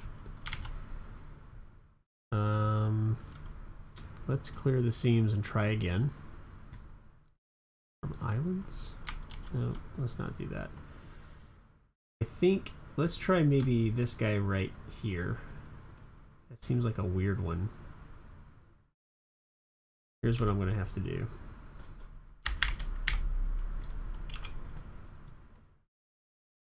Let's try unwrapping. Goodness gracious. What did I do with this?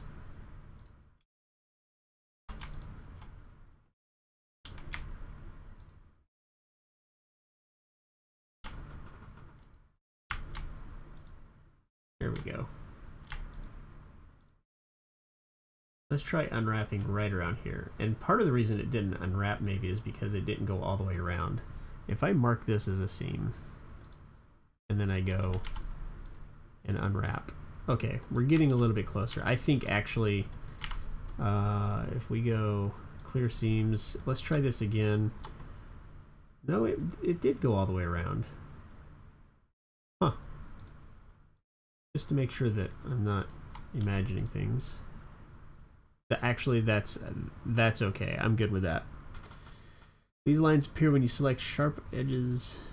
Cyan stripe means it's sharp. Oh, okay. Yeah. And maybe that's why part of my modeling's not looking like his. Okay. Hey, we've got two things unwrapped. Let's unwrap this guy. So we need to let's apply. I don't know that I need to apply the mirror modifiers.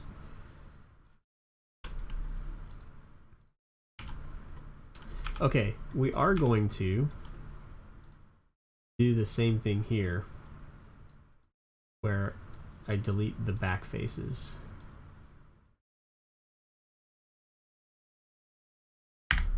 Delete faces. Alright, we're going to make this hollow. Yikes.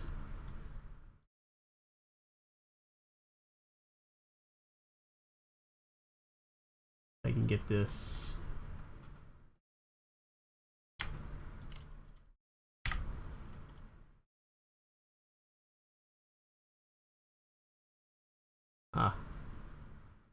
That's the problem.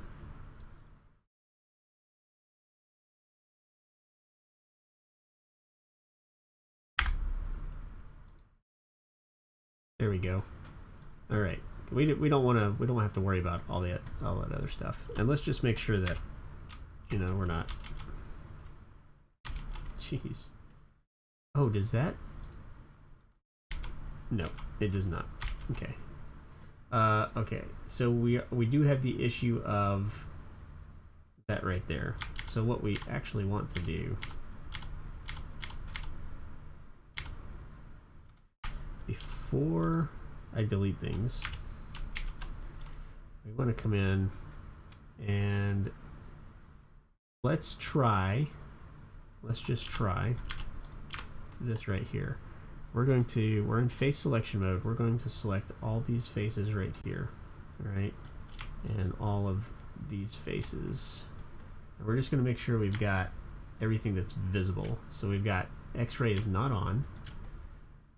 Okay, so we're going to do that, and I'm going to Control I. And we can see we've got one face right here, right there, that I don't want to get rid of. Or orange, yep, a couple down here.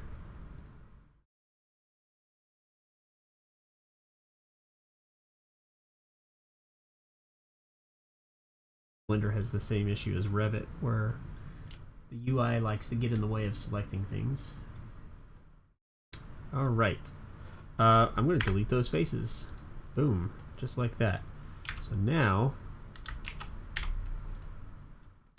that's what that would look like in order to be able to keep everything that... I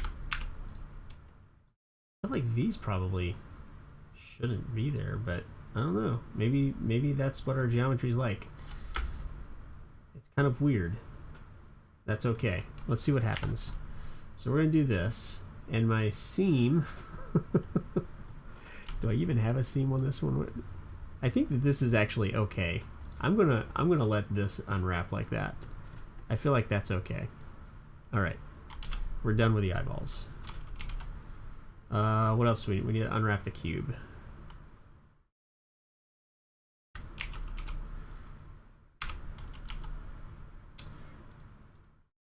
And I mean, it's already unwrapped. I don't think there's anything that needs to be. I mean, that's what that looks like. Okay. Tail feather. Feathers. Now the trick with this one is, I don't know if I need to do all of these individually or not. I have quite a large amount of subdivisions on this, so there's a lot of UV on this guy right here. On all of them, really. Well, let's just see what happens.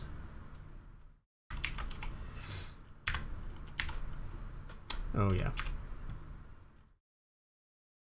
Move this up here first. Apply that. And you know what? I need to apply the mirror also. That needs to be applied also. Let's make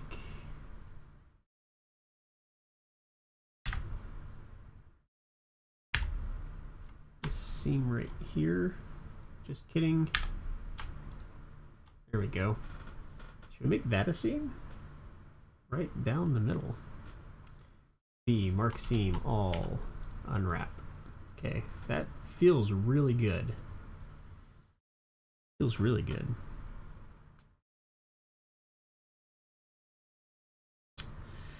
Hey there, Sketchy. Thanks for I thought that was someone else that was telling me about the cyan line. Yeah, you're exactly right. Yep. UV mapping still scares me. If it doesn't work with a cube project, I just weep. Right. I think I'm getting the hang of it though. We've made quite a bit of progress. The question is, what about these guys? So I think what I want to do is I just need to apply everything. Apply. Same with all these. And then we're going to unwrap. So we're going to select, we're going to go in here.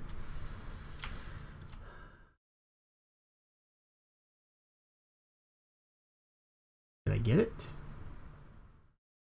Holy cow, I got it. Mark seam. I'm going to select all, unwrap. That's, oh, I got to do it on both of them. Maybe I should have unwrapped and then applied the mirror. Let's do that. Just like I did on the wings.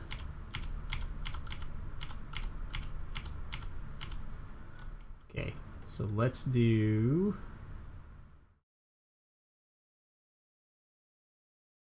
Okay, yeah, we can definitely apply that. And then we can apply this. And I think this one's the one, yeah.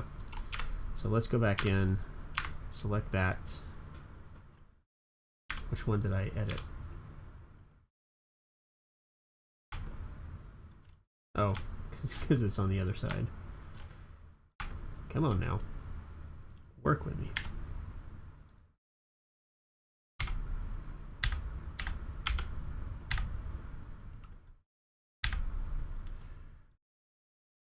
Alright, let's grab the correct tools. Alright, that's all the way around. I'm going to mark that as a seam. And then let's unwrap it. Maybe let's select everything and then unwrap. There we go. That looks better. Yeah. All right. And then we're going to... I'm not going to apply that. I'm not going to apply that. That last one. I think that's the one that we keep. So we apply that. We apply that. And I think I didn't have to do it on the wing, but I did. All right. Let's go in here. I'm sure there's a way to probably combine these and unwrap these a little bit better, but hey, we're beginners. This is the guy right here. So we're going to mark that as a seam. And then we're going to select everything and unwrap. These look really good. I don't know why, like, my face UV doesn't quite match his, but I'm okay with the way that it's worked out so far. All right. We're going to keep the mirrors on these, and we're just going to unwrap these suckers. Let's see here. What does the... Did I not subdivide this? I don't think I did.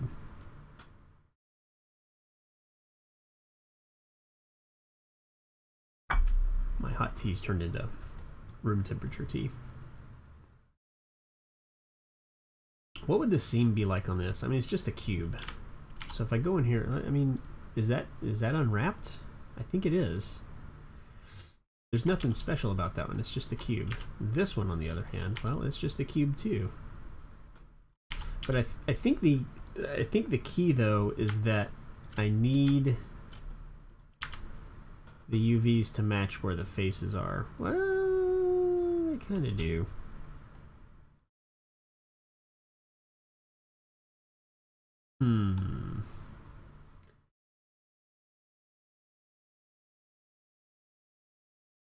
Okay, so his seam is along the bottom here on this one.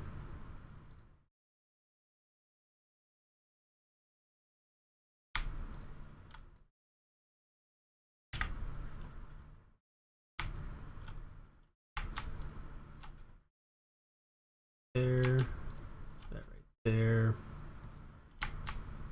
that right there. Okay. Mark a seam. And then select everything and unwrap. Okay, I'm fine with that. And maybe the same thing on these guys.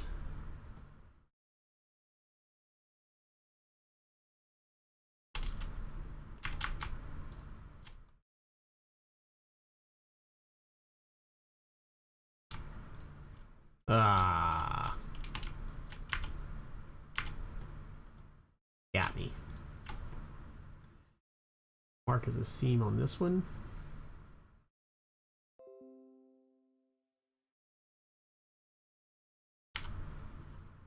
Unwrap that. Yeah, I think that's I think that's kind of what we want to do here. So we'll do that on all these. So all I'm doing is holding down Alt and then Alt Shift to grab the whole loop. And what we're doing here, and if you make a misclick, you know, you just Control Z to go back to the previous selection. Come on. Why is it not wanting me to select that last bit?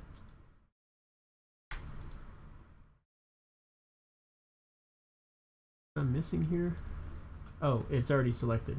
Okay, it was just tucked way back in there. All right, and then we're doing mark seam.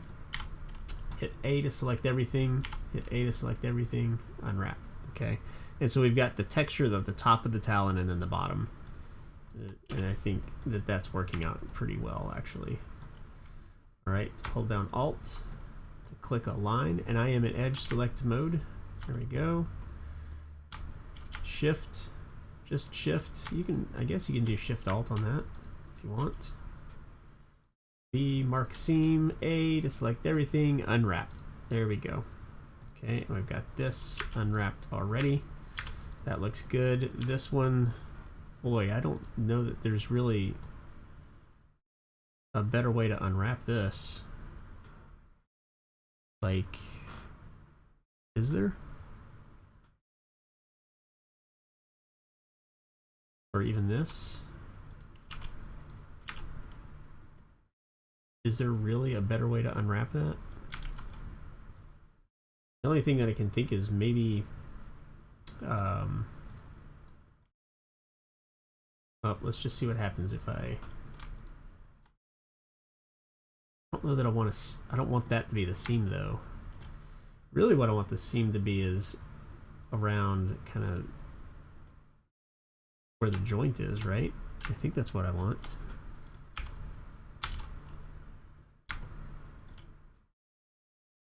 So let's. I'm gonna go into X-ray mode here. It doesn't really help me though. Like, part of me wants to get rid of all these faces that don't need. 3. There we go. Control I.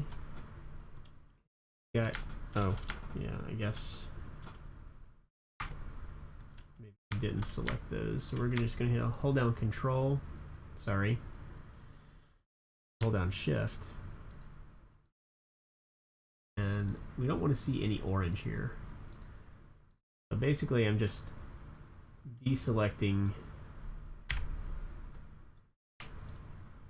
all the stuff that I don't want to delete here. So I'm gonna.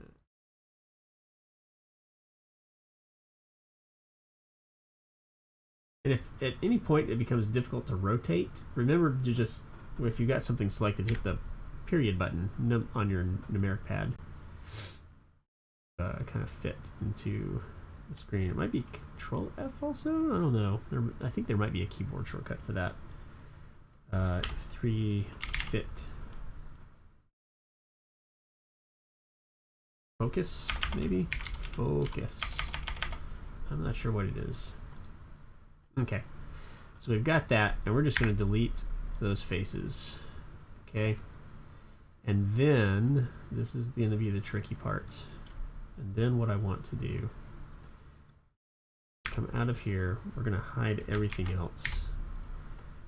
And I think what I'm going to do, I probably shouldn't. Maybe we just try to unwrap it. I'm okay with that. What are these guys right here?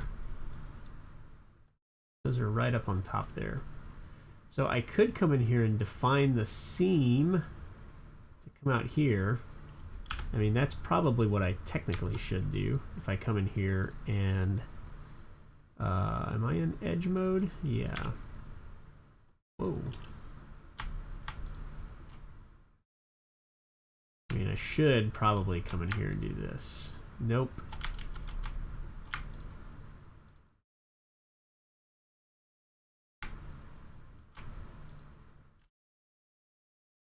Okay.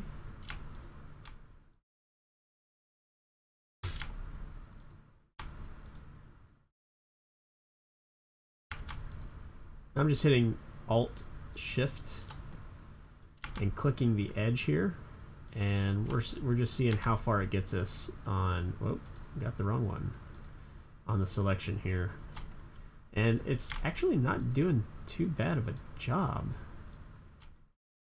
right? We're kind of getting what we want, and all I'm doing is profiling. See, we got, oh yeah, we got what we wanted. I'm just silhouetting this essentially.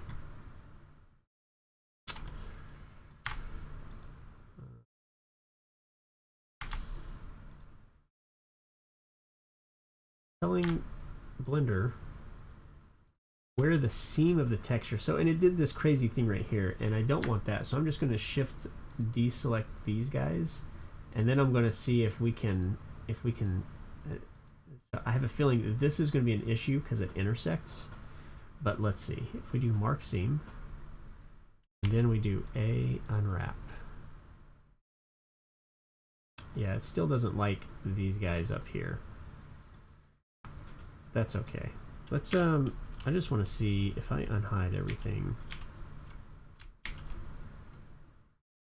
feel like the geometry that, yeah, it's like I don't even need all of that geometry up there. What if we,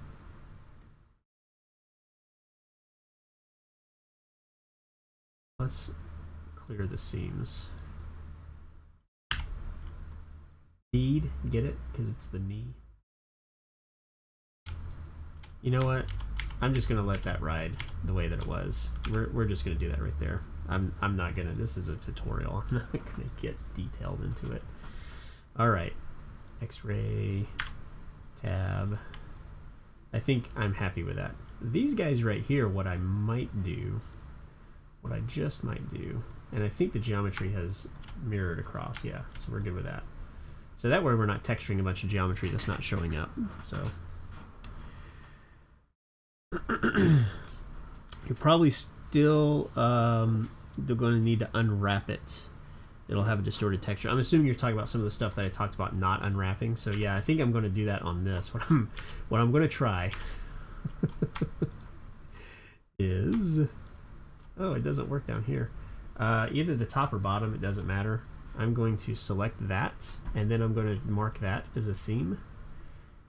And then we're going to try unwrapping it, and it should unfold a little bit differently. Yeah, I think this is actually what we want right here. That's going to be a little weird. I think this is going to make a weird texture, but I might be okay with it. See, I thought it was going to kind of fan off of this, but I'm actually okay with this. What was it before? Yeah, I think I'm okay with that. The point is, and you know what? This guy right here, like this face, is that face? It is. It's actually this face right here. I don't even care about because I don't even see it. So I'm going to delete that face, and then we're going to try unwrapping again to see. Yeah, ooh, I like that much better. I do want to keep this face because we can kind of see it right there. I could fix that if I wanted to, but I'm not too worried about it. But you can see that kind of distorts our UV texture right there. Maybe, hopefully, rescaling this will fix that. Let's see. So same thing here. I think it's this face that I can't select. Yeah, that one. I don't want it. So we're going to delete that face. Then I'm going to select edge mode, and I'm going to grab this loop right here. We're going to mark it as a seam, and then we're going to select everything and unwrap. Same result. I don't think this is ideal right here. In fact, I'm positive that it's not. But we'll see what the result is. It might, because it's a leg, it might actually work for us. I don't know. All right, I think I've gotten everything. And just let's just try something real quick. I'm going to I'm going to come in here. I'm going to select everything, and I'm going to clear the seams. And I'm just going to try. Can I loop? No, you can't, because there's no seam that comes across the body of the leg. But what I could try to do, if I do that, and then that, mark seam, select everything, unwrap. Now that's interesting. See, now it's attached. And this is a little bit cleaner. I kind of like that. And it's the seam is kind of on the back here, so we're not really too worried about it. I'm going to do that. Let's come in here, select all, clear seams, and we're going to do. Now we could just select one of these guys right here, mark seam, unwrap. It's not as clean though. So I think we're going to also mark that as a seam and unwrap again. And that's a lot cleaner right there. I like that. Okay. All right, there we go. Good. I'm glad this might be helping you understand too. It's definitely helping me understand. And it's what? So this is a 5.5 minute tutorial video. We are 2 minutes into it, and I am 3 hours into the stream. No, I guess an hour and a half. Really? Only an hour and a half? Man, it seems like I've been going forever on this. All right, so now he does some other stuff here. He selects everything. And I think goes into edit mode.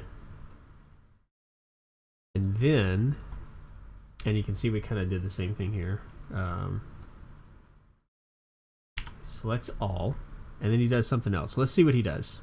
Let's go back a little bit, and we're going to recapture some stuff. Unwrap each object again. Once all are unwrapped, select all objects, go into edit mode, and use average island scale to make them all the same size, and then pack UV islands to average them within that 1-to-1 UV space automatically. You can adjust the placement and size of the UV islands further to maximize the amount of space that is used for the texture. To finish off the materials. Okay, so essentially what we're doing is we're going to scale all of these UVs to be the same size, and then repack them into our UV information map here.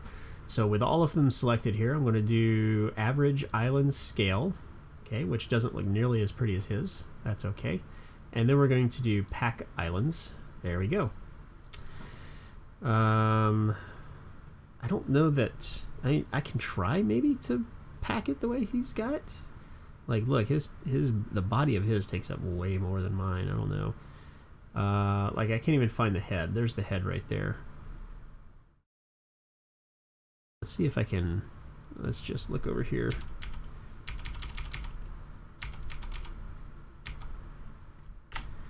Why no work?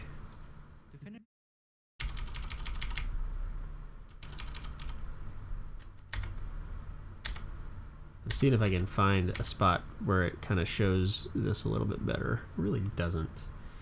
Okay. So, what have we got here? We've got some wings. We've got some heads. Who knows what this is? I feel like he has fewer textures. Like, maybe it's one UV texture for each of these. Could be. He's also got cylinders. It doesn't look like he unwrapped that the same way. Or maybe that's it right there. I don't know. Let's see what we got here. Let's okay, so I used L to select everything that was linked to that. And then let's just start moving some stuff around. And then G to move things.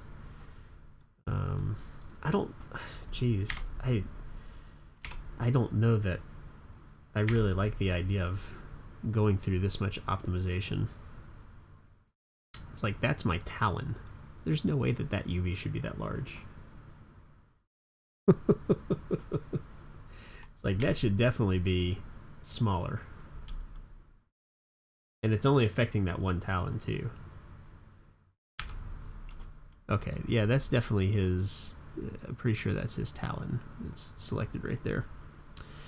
Did you do Control A to reset scale? Maybe it's why the body is smaller on your UV. I thought so. Let's go back and look. That's a good question. But I thought he had everything selected, and then he did scale from islands. To make them all the same. Yeah. See, his got huge. I wonder if I do that again. UV average island scales. It's not going to do it now. That's okay.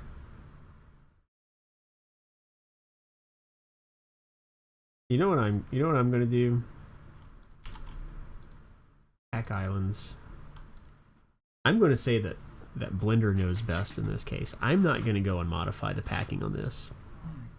And then pack UV islands to average them within that 1-to-1 space automatically. You can adjust. Oh, although I will say, okay, yeah, definitely. So if we go and we look at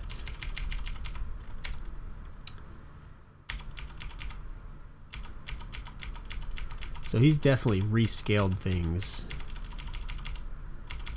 Come on now. Come on, video.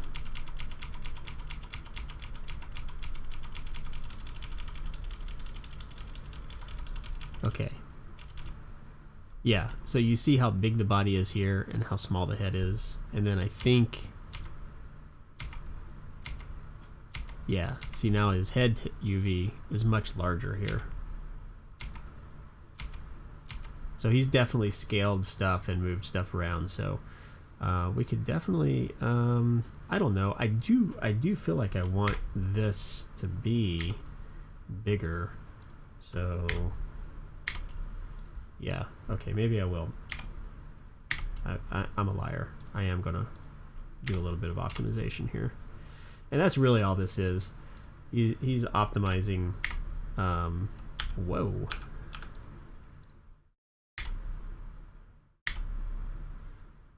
That's interesting.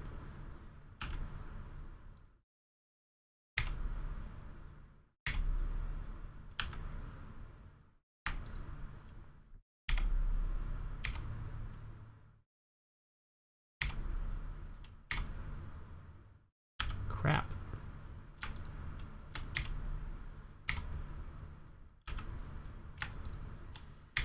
That's a lot of wing UVs.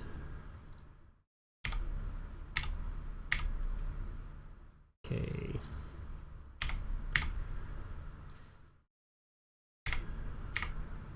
Moving stuff. Moving stuff. Moving stuff well.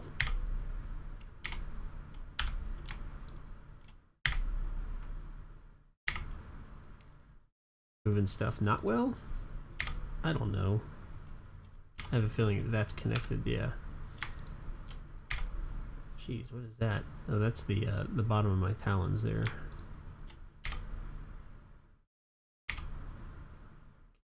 That.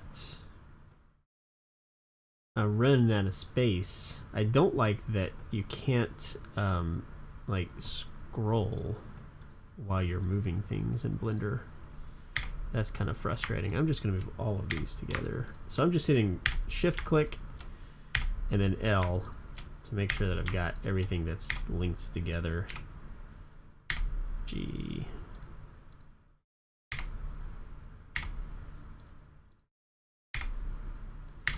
All right, everything's off. So let's just kind of, I don't know, do what he's doing here. So I'm going to rotate that. Can I type in 90? I can. Fantastic. What is this guy? Guy right here.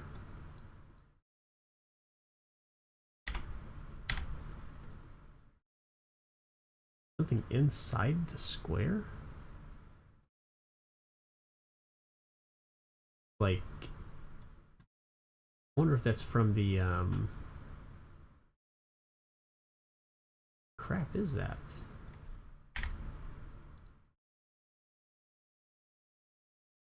Who knew? UV unwrapping, a great way to find stray geometry. Okay.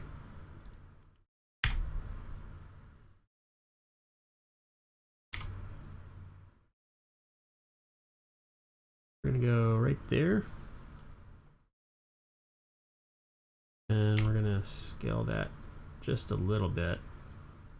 Maybe it doesn't have to line up perfectly. I think maybe I'm being a little too paranoid about having that line up. But I feel good about this. Move it down a little bit. There we go. And then where my head at?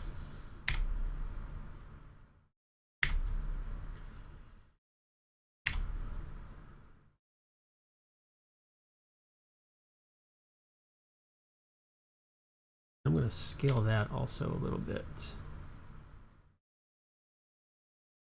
I wonder if his UV is a little bit bigger than mine. It could be that. Got some tail feathers. Just kidding.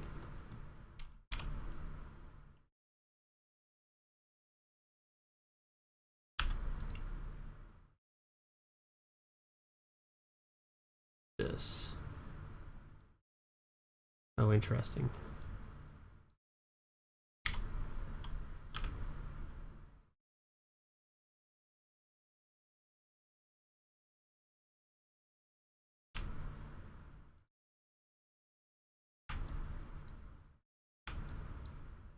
Oops. Definitely didn't want that. There we go. So if I do that, that's just for that one feather. Wow. Do that. Man, I really hate that it... I want to bring these together. That's really weird.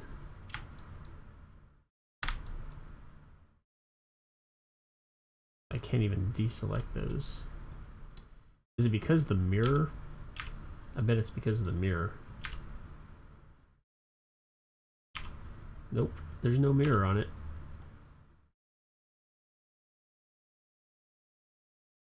But it's definitely half and half. You know what he did?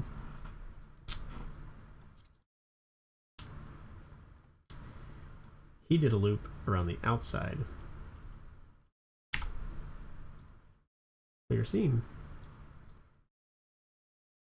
See if we can do that also. Alt. Select. Mark seam. Unwrap.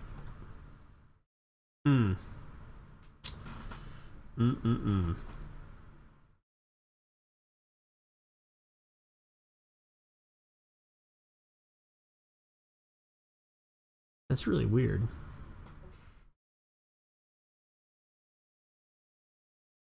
One, two, three. I wonder if he stacked those on top of each other.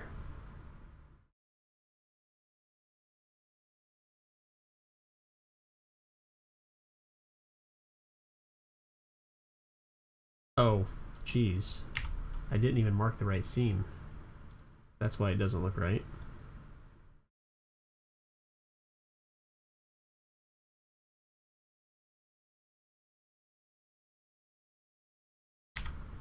Yeah, I had the wrong seam selected. Maybe let's turn X-ray off. Maybe that'll help. Heyo. Let's mark that as a seam. And try unwrapping again. Boy, doesn't that look a little bit closer.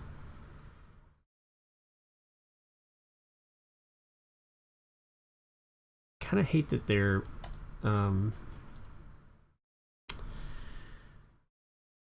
like, he's got them all nice and neat and stacked on top of each other.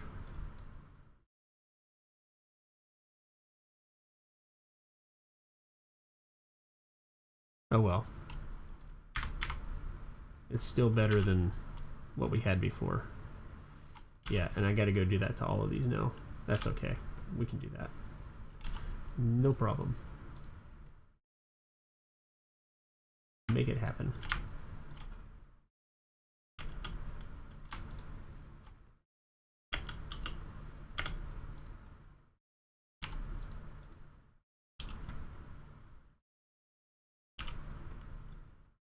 am going to have to go resize everything though.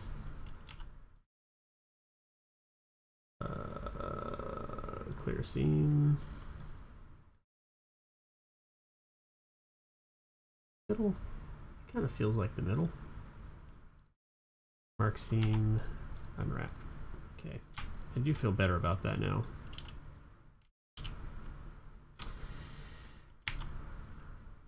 Let's just go and do all this again. We'll just do average island scales, pack, island, and maybe now is when I say I'm okay with it being the way it is. We're not going to get as much detail in the head and things like that, but I think you get the idea. I think I might just leave this the way it is. Okay, let's move on. You can adjust the placement and size of the UV islands further to maximize the amount of space that is used for the texture. To finish off materials, we can add some procedural textures like shown in the fundamentals, or we can just paint on the model instead. You can then replace the grid texture that we made with a new blank texture, which can then be used to continue painting on. Just make sure it's plugged into the base color so you can see it in the material preview mode. So let's just move on to the texture paint workspace. All right, so we'll add. First of all, we're going to save, and then let's go into shading here. Ooh, cancel. Save. All right. Gets a little ugly right here, doesn't it? That's okay. I just want to see what did his look like before he. This is so nice. What's up with that?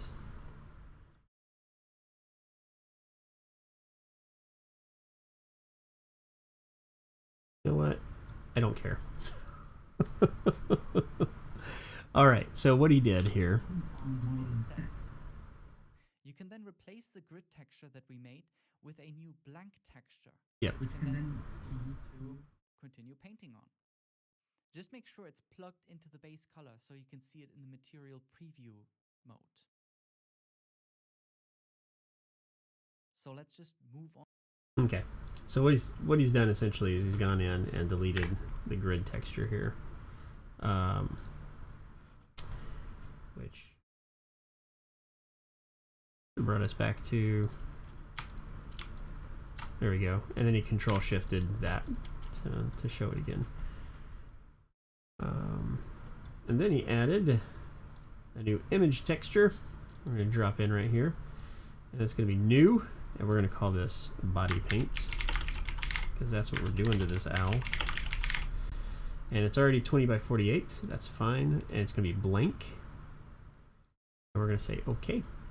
And we're going to take this and we're going to drop it into the base color, just like that. Now it looks like he's done it for the wings and the eyeballs as well. I don't know exactly. So we might be let's just move on to the a little lost here. In texture paint mode, use the fill object with one color. You can just directly copy the colors from the material. I can also really recommend, once you start painting, to go into the options on the top and set the bleed option to a minimum of 6 pixels. This means it will expand the painted colors past the UV islands for 6 extra pixels, which might avoid visible seams later. Okay. So we need to go back and question is did he add a different image for each one? It doesn't look like it. Paint. So we go to texture painting. Just curious.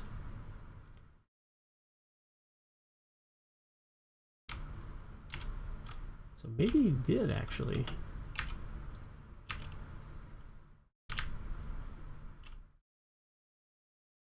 Not showing that.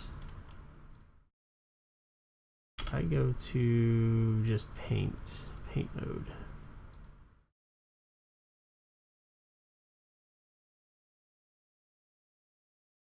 Can't paint on that. So I think actually he's added that the same one to all of these. Color. Let's just see, shall we? Let's see what happens. All about learning, right?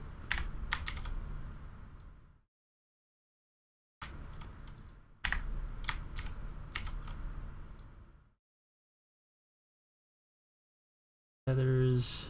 Okay. So then let's go back to where he was filling stuff. You can just directly copy the colors from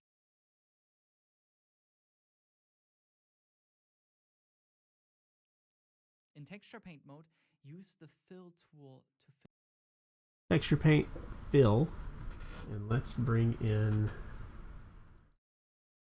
Whoop, not what we wanted.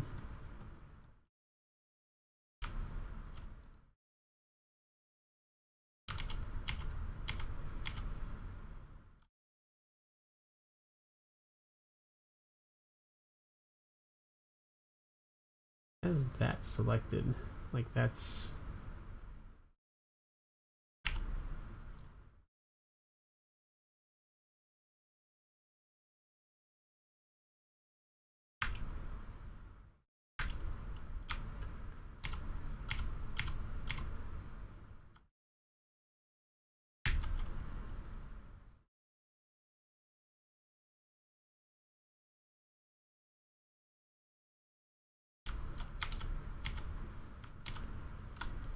I'm in object mode. All right. Do I not have? Did I not put that on that? I did. Paint, paint, paint. Got all those. Okay. You were unable to wrap the tail, and it looked similar to his work. Well, who knows what I did wrong? Good job, though. What did you do? Is it? Did you seam around the edges, like around the long edge?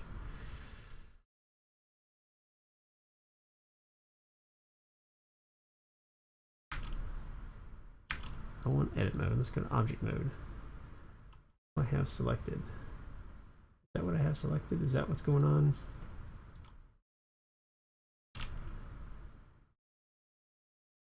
Yeah, that's what's going on.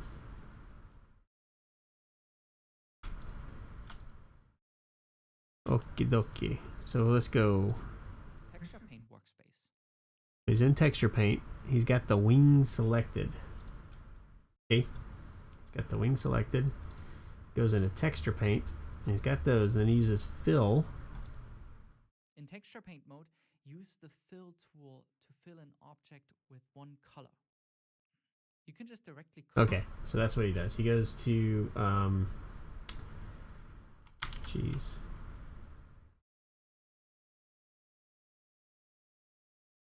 Why does this keep getting moved? I don't understand. Come on, Blender. I put you up here for a reason. So he Control C's that, Control V's that, and then clicks right there to fill it. Okay. Copy the colors from the material. I can also really recommend, once you start painting, to go into the options. Change the bleed. And set the bleed option.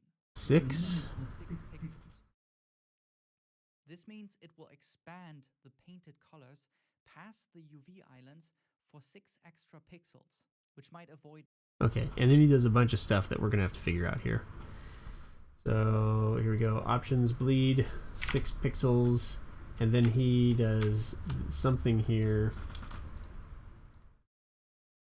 So he does that. This means it will expand the painted colors past the UV islands for 6 extra. Okay, so he just does it really quick. So he goes back to object mode, selects that, and then goes back to texture paint. That's what he does. Extra pixels. Yep. Okay. So then I can Control C. Oh, gotta come back over here. Control C, Control V, fill. Boom. Got it. Avoid visible seams later on. A color palette in the sidebar can also be a really helpful way of keeping some colors around. From here, you are free to paint on the model to give the character some extra colors and detail. Of course, okay, so essentially what we need to do now is using texture paint fill everything.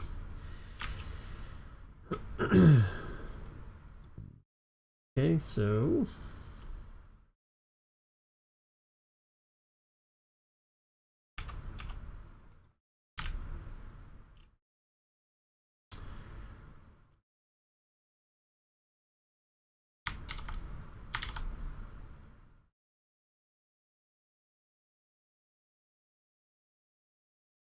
you know what? I don't think we want eyes to have be painted. I want that to be under the specular, or I want it to be a little bit glossier, or maybe it is keeping the gloss. It is, yeah. Okay, good. Oh, and he is doing this under this right here. No, he's not.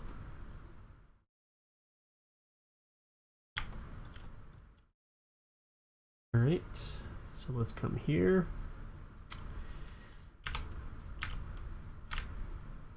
Object, select that, go to texture paint, to Control C, Control V, fill that.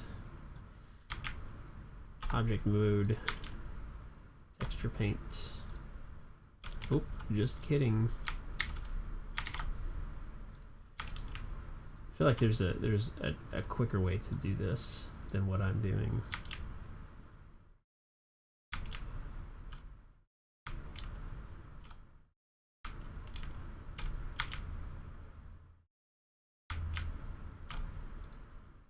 I'm sure there is.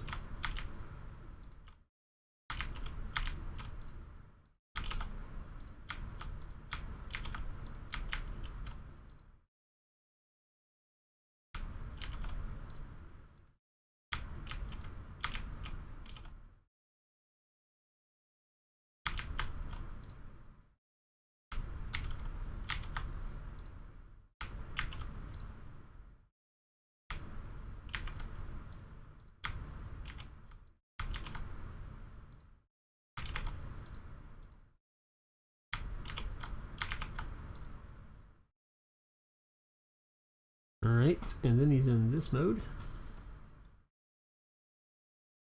And he just starts painting.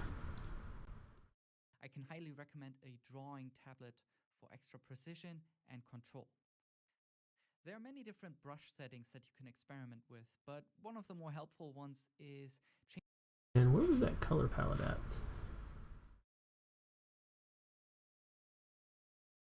Over here? View tool, view, item, brush settings. Oh, it's if I'm brushing. When I brush,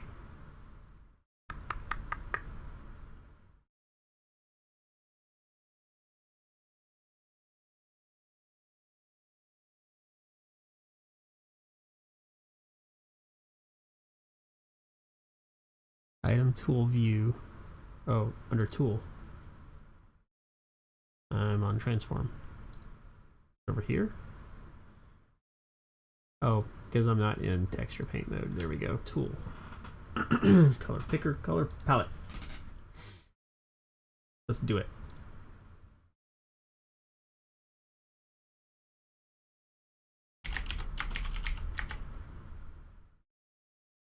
I want a new palette.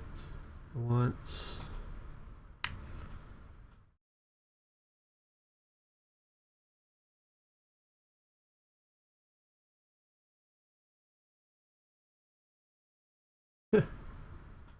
there's the picker, there's the palette.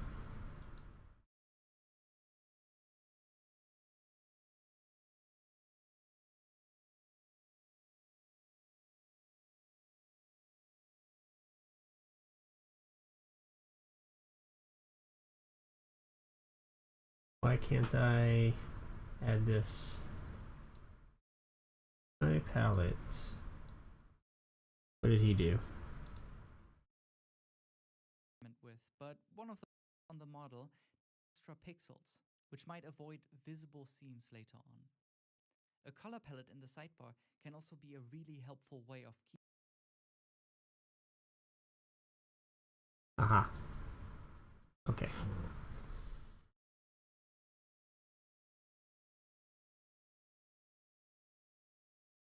I know there's a way.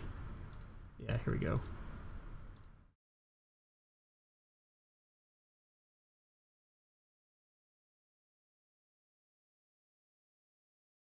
What else do I need? Let's see here. Oh, I've got some stuff that's not painted.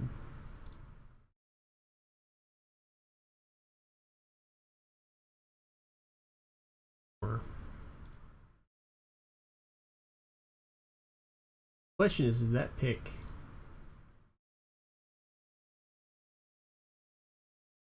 like that? I think I've got those three colors. What are these guys right here? This one?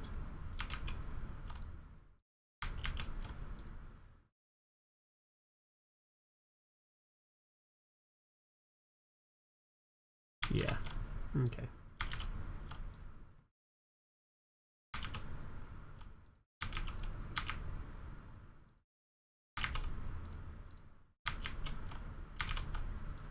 All right. Now, one thing that he is doing that Some colors around. From I here, remember seeing, but I don't remember how to. round. From here, you are free to paint on the model. Yeah. So he's kind of rotating it in a weird kind of way, and I know there's a way to turn on. What is it?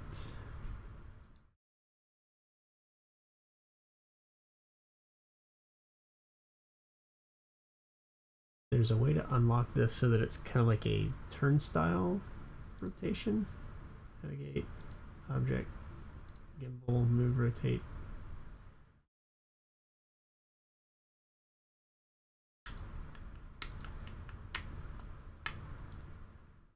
I can't remember it. Blender turnstile rotation.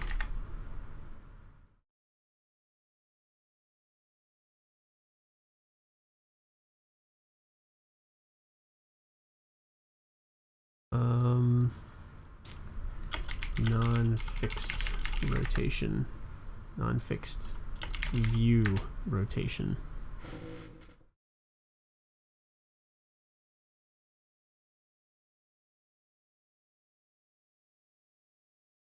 Rotation modes. Maybe this is what I'm looking for. No, that's the tool rotation.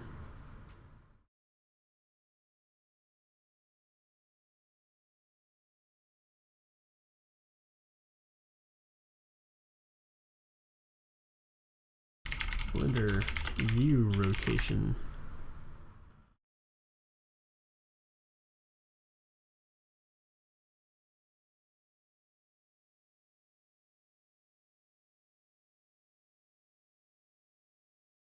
Object mode versus edit mode.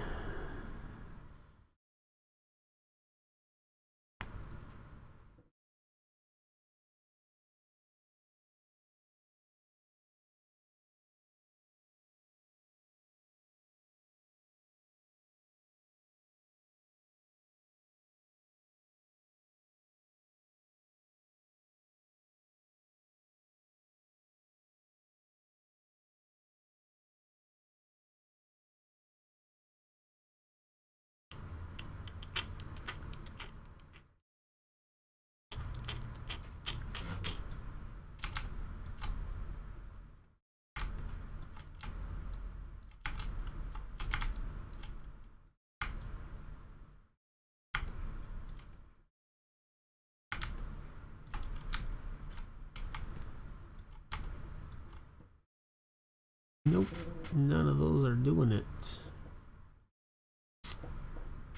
Oh well, I'm gonna have to not worry about that right now because we're so close to being done. So let's see what painting he does here. Give the character some extra colors and detail. Of course, I can highly recommend a drawing tablet for extra precision and control. There are many different brush settings that you can experiment with, but we're going to kind of play with some of this a little bit. And I do actually have a brush. We're going to see if we can maybe use that a little bit.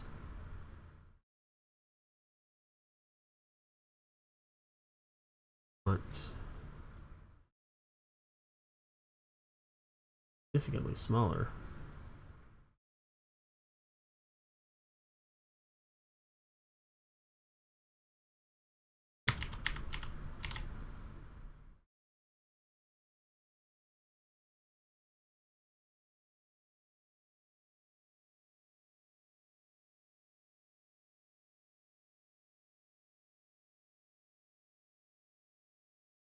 Oh, tablet has decided it doesn't want to work.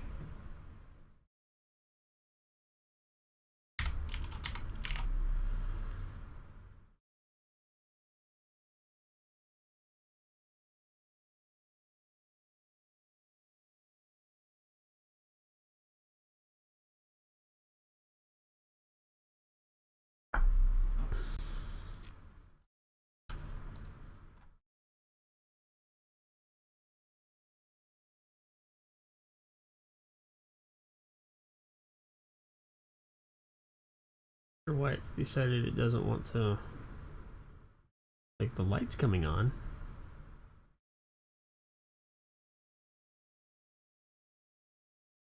Okay, well, we're not going to troubleshoot that right now either. Here we go.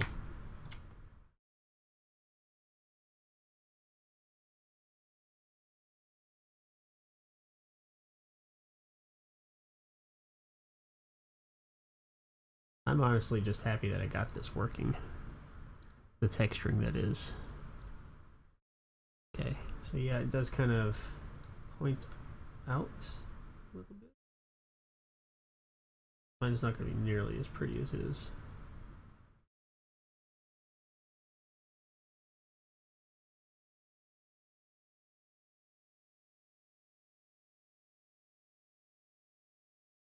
Oh, hey, look at that, it mirrored.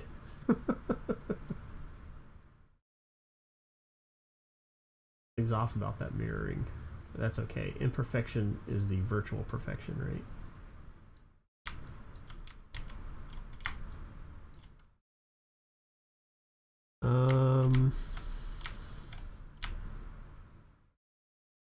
That's not what I want.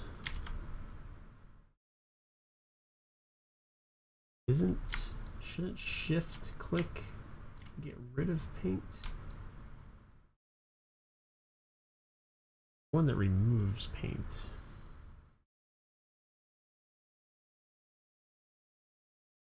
Could have sworn.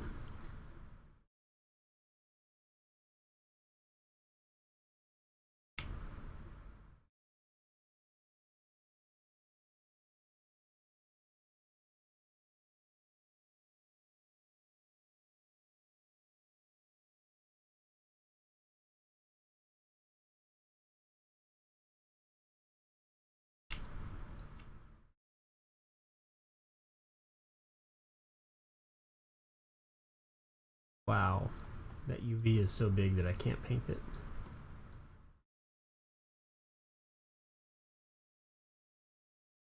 This is what bad UV wrapping does for you right here.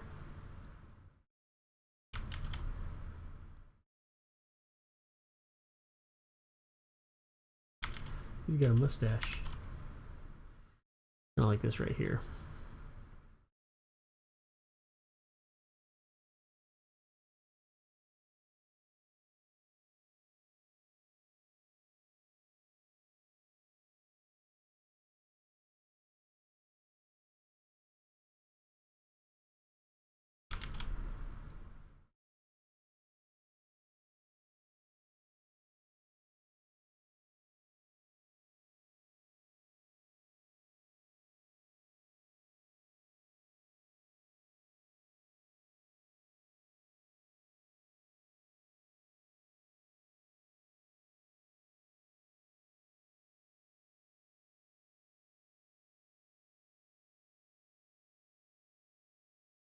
Here and get Maybe that's part of the issue. I don't want that strength to be quite as big.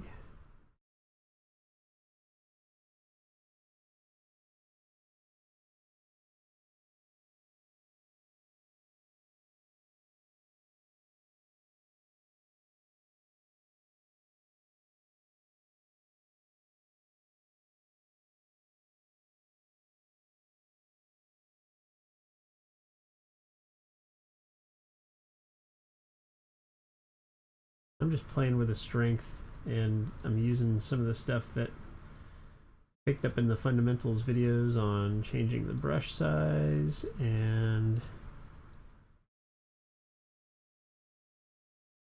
strength, and all that stuff. That's kind of what I'm working on here.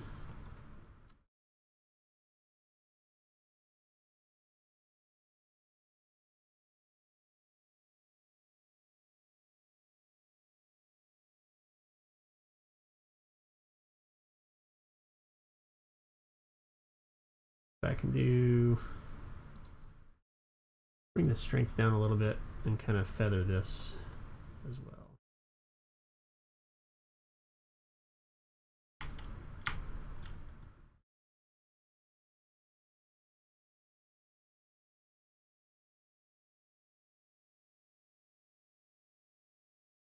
Yes.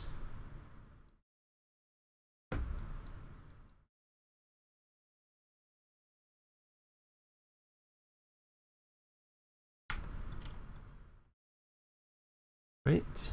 Let's see where he goes from here. One of the more helpful ones is changing the fall off of the brush to make the stroke softer or harder. Use X mirror again to paint on both sides at the same time. This will again use the object origin as the center for mirroring. Once you get to the painting and sculpting related tasks, I can recommend to use the trackball navigation instead of the default turntable navigation. You can find it in the preferences. That's what I was looking for right there. Edit. Preferences. Navigation. Trackball.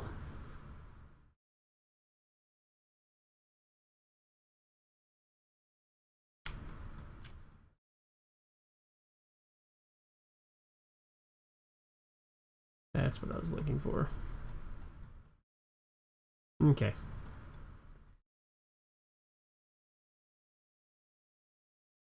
So he's also saying change the fall off.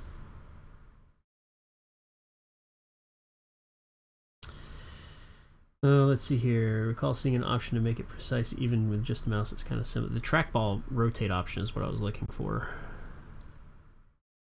Saying change the fall off. I highly recommend a drawing tablet for extra precision and control.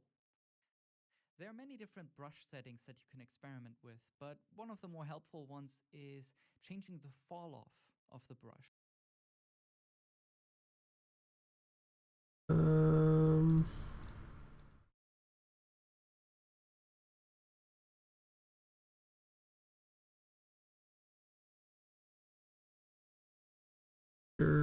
It's not texture. Stroke. Fall off. That's what he was doing.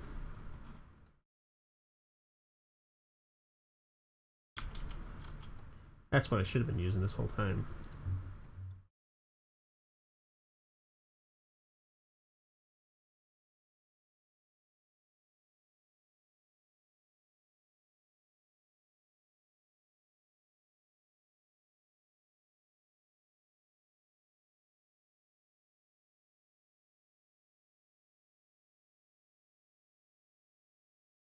Where did I see the X mirroring option?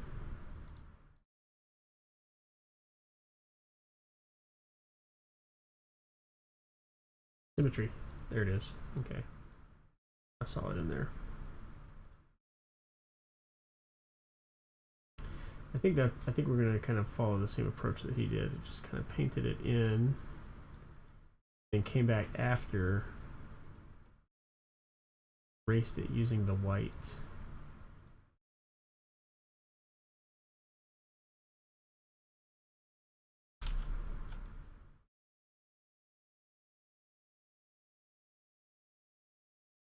Nope. Did I not?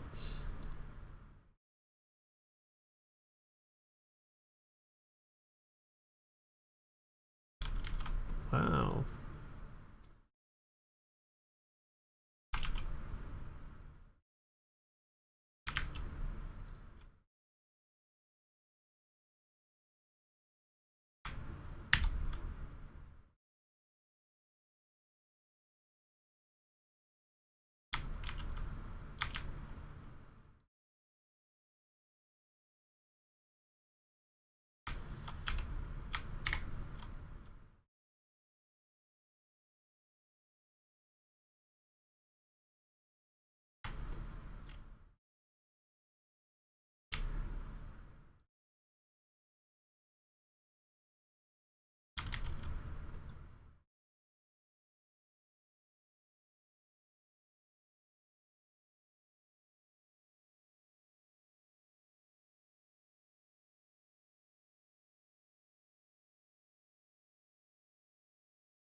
Kind of like that.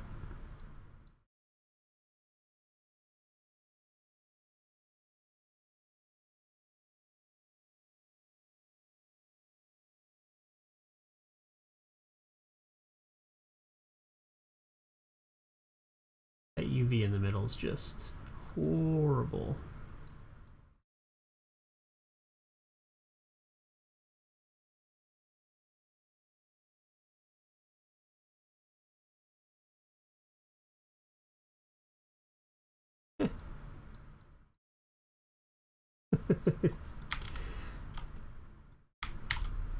All right. So then he goes in and adds some feathers and stuff like that. So softer or harder.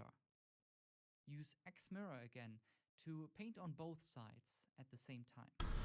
This will again use the object Jeez. center for mirror. All right. So yeah, some speckles. Go in here. Let's just add. Oh, yeah, I need to. So one thing he did is he goes back to object mode and selects the cube, and then we'll paint on that. I wonder why his is so much smoother. No doubt it's about the quality of the UV, probably.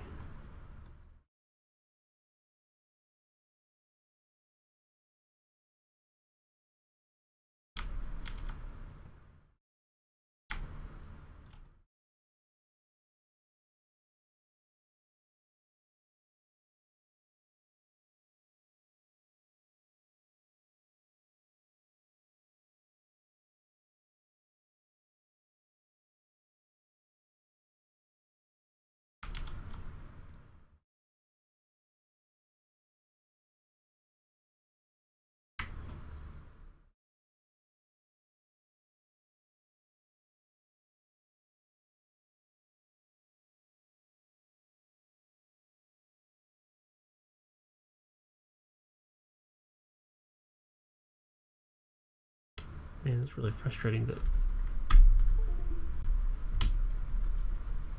this just suddenly doesn't want to. Oh, it's working. But it's not going to help.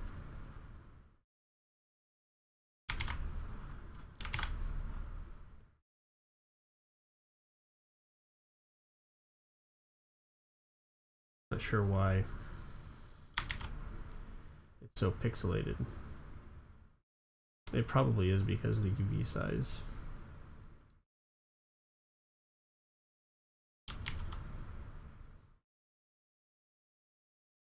Just a little bit. What?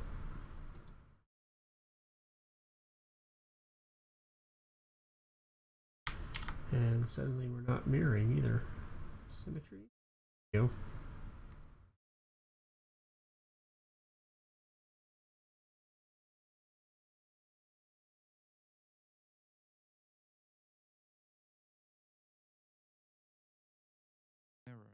I don't think he mirrored on that one though.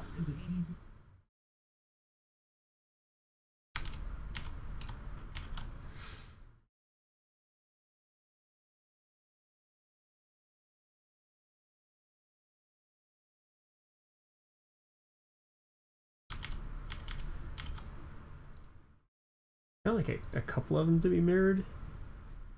That one looked pretty good. But then I think some of these other ones I'm just gonna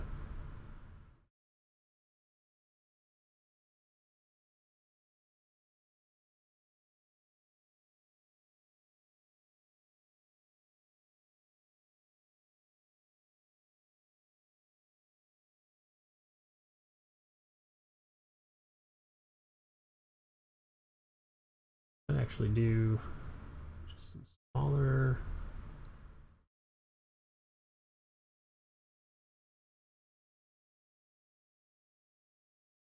color.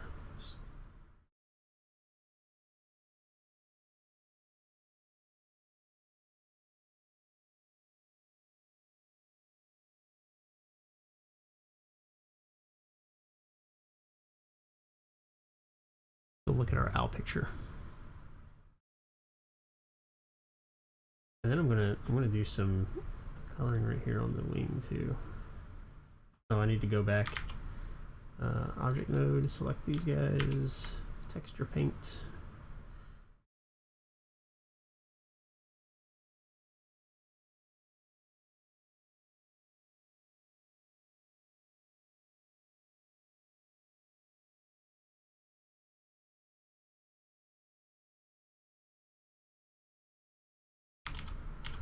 Not really happy with that. Texture painting takes some work. Not sure what that is. That looks like a bad UV. I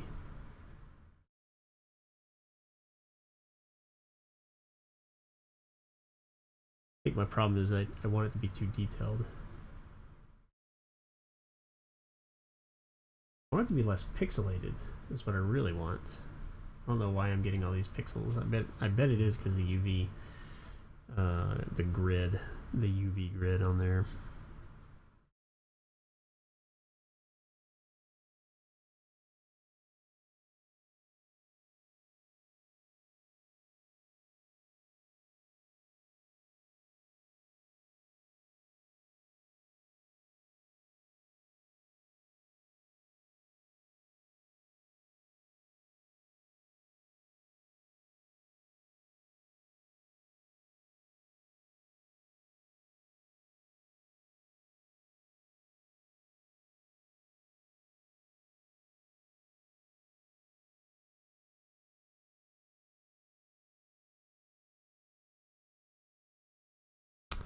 All right, let's see what else he does.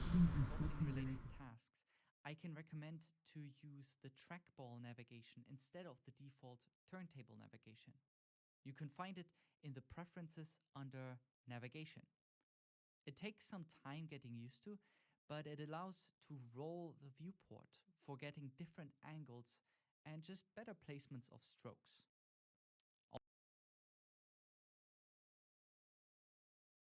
Sure.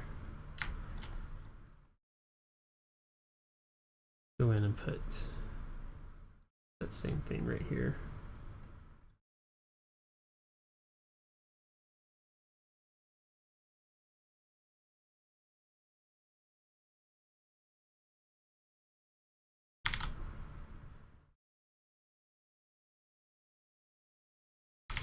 Man, I am horrible with my tablet. Definitely need more practice. I wonder if I can.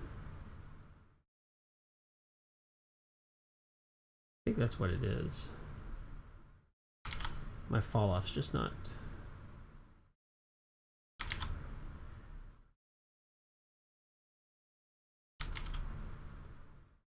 This.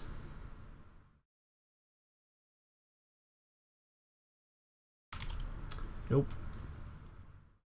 Not what I want. Close enough. Also, with Shift S, you can enable smooth stroke. Oh yeah. Follow your cursor more like it's attached on a rubber band to make strokes. I kind of like that too.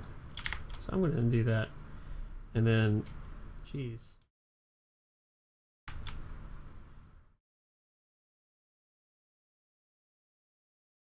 Well, that doesn't work with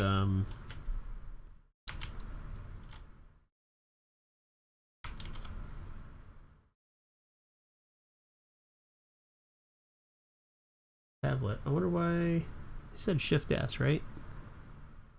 Very much on a rubber band stroke, which makes the brush also with Shift S. You can enable smooth stroke, which makes the brush. What? Shift S. Ah. So now, will it work with this? Yeah, it's a little bit better.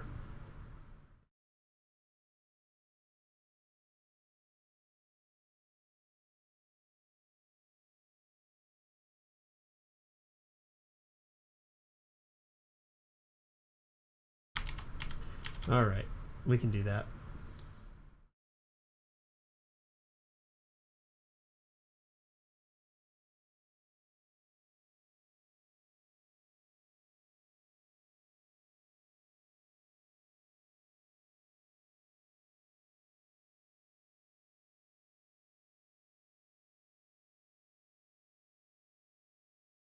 Boy, I got a long way to go to be anything near a decent artist on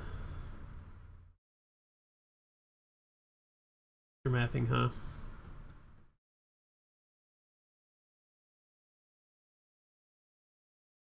Follow your cursor more like it's attached on a rubber band to make strokes very much more precise. As long as you're just painting on a single texture per material, you should be good to go to just paint in the usual solid workbench shading. While painting, or once you're done, don't forget to save the painted texture as a separate file, Yep. or even pack it directly into the blend file itself and save it regularly.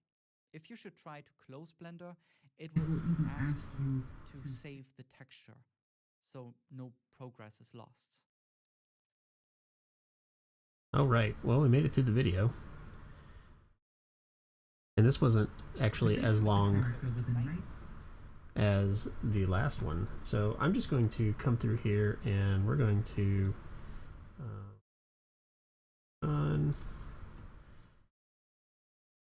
we're going to finish this up. So I'm going to come through here.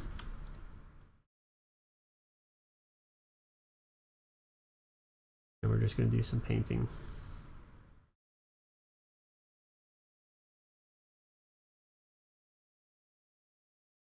Not select the right thing here. I did.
Just wish the texture was as smooth, and I do think it's because of the UV size. Like, I bet.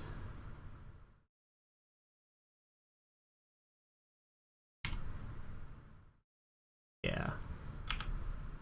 That's just because of the UV is so small. Okay, so we know that we need to fix that next time. Okay, I think back to turntable.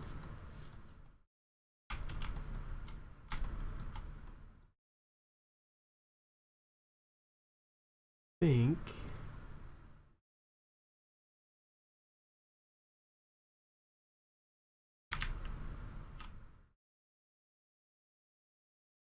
yeah. So I think next time we're into rendering this sucker. I move the light over here.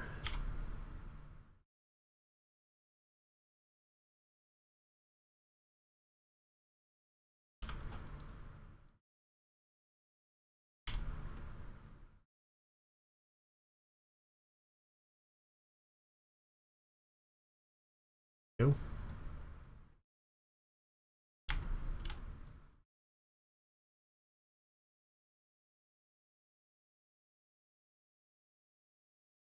Back on Eevee. Let's go with cycles. That looks pretty nice. Yeah. This material here, we're going to do some subsurface.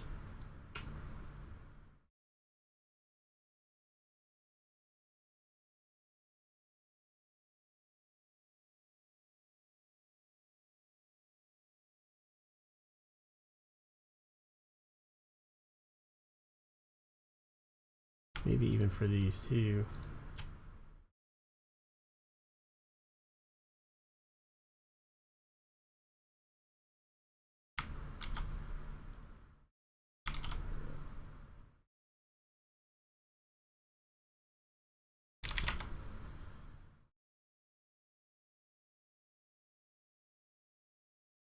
Maybe not. What about the beak?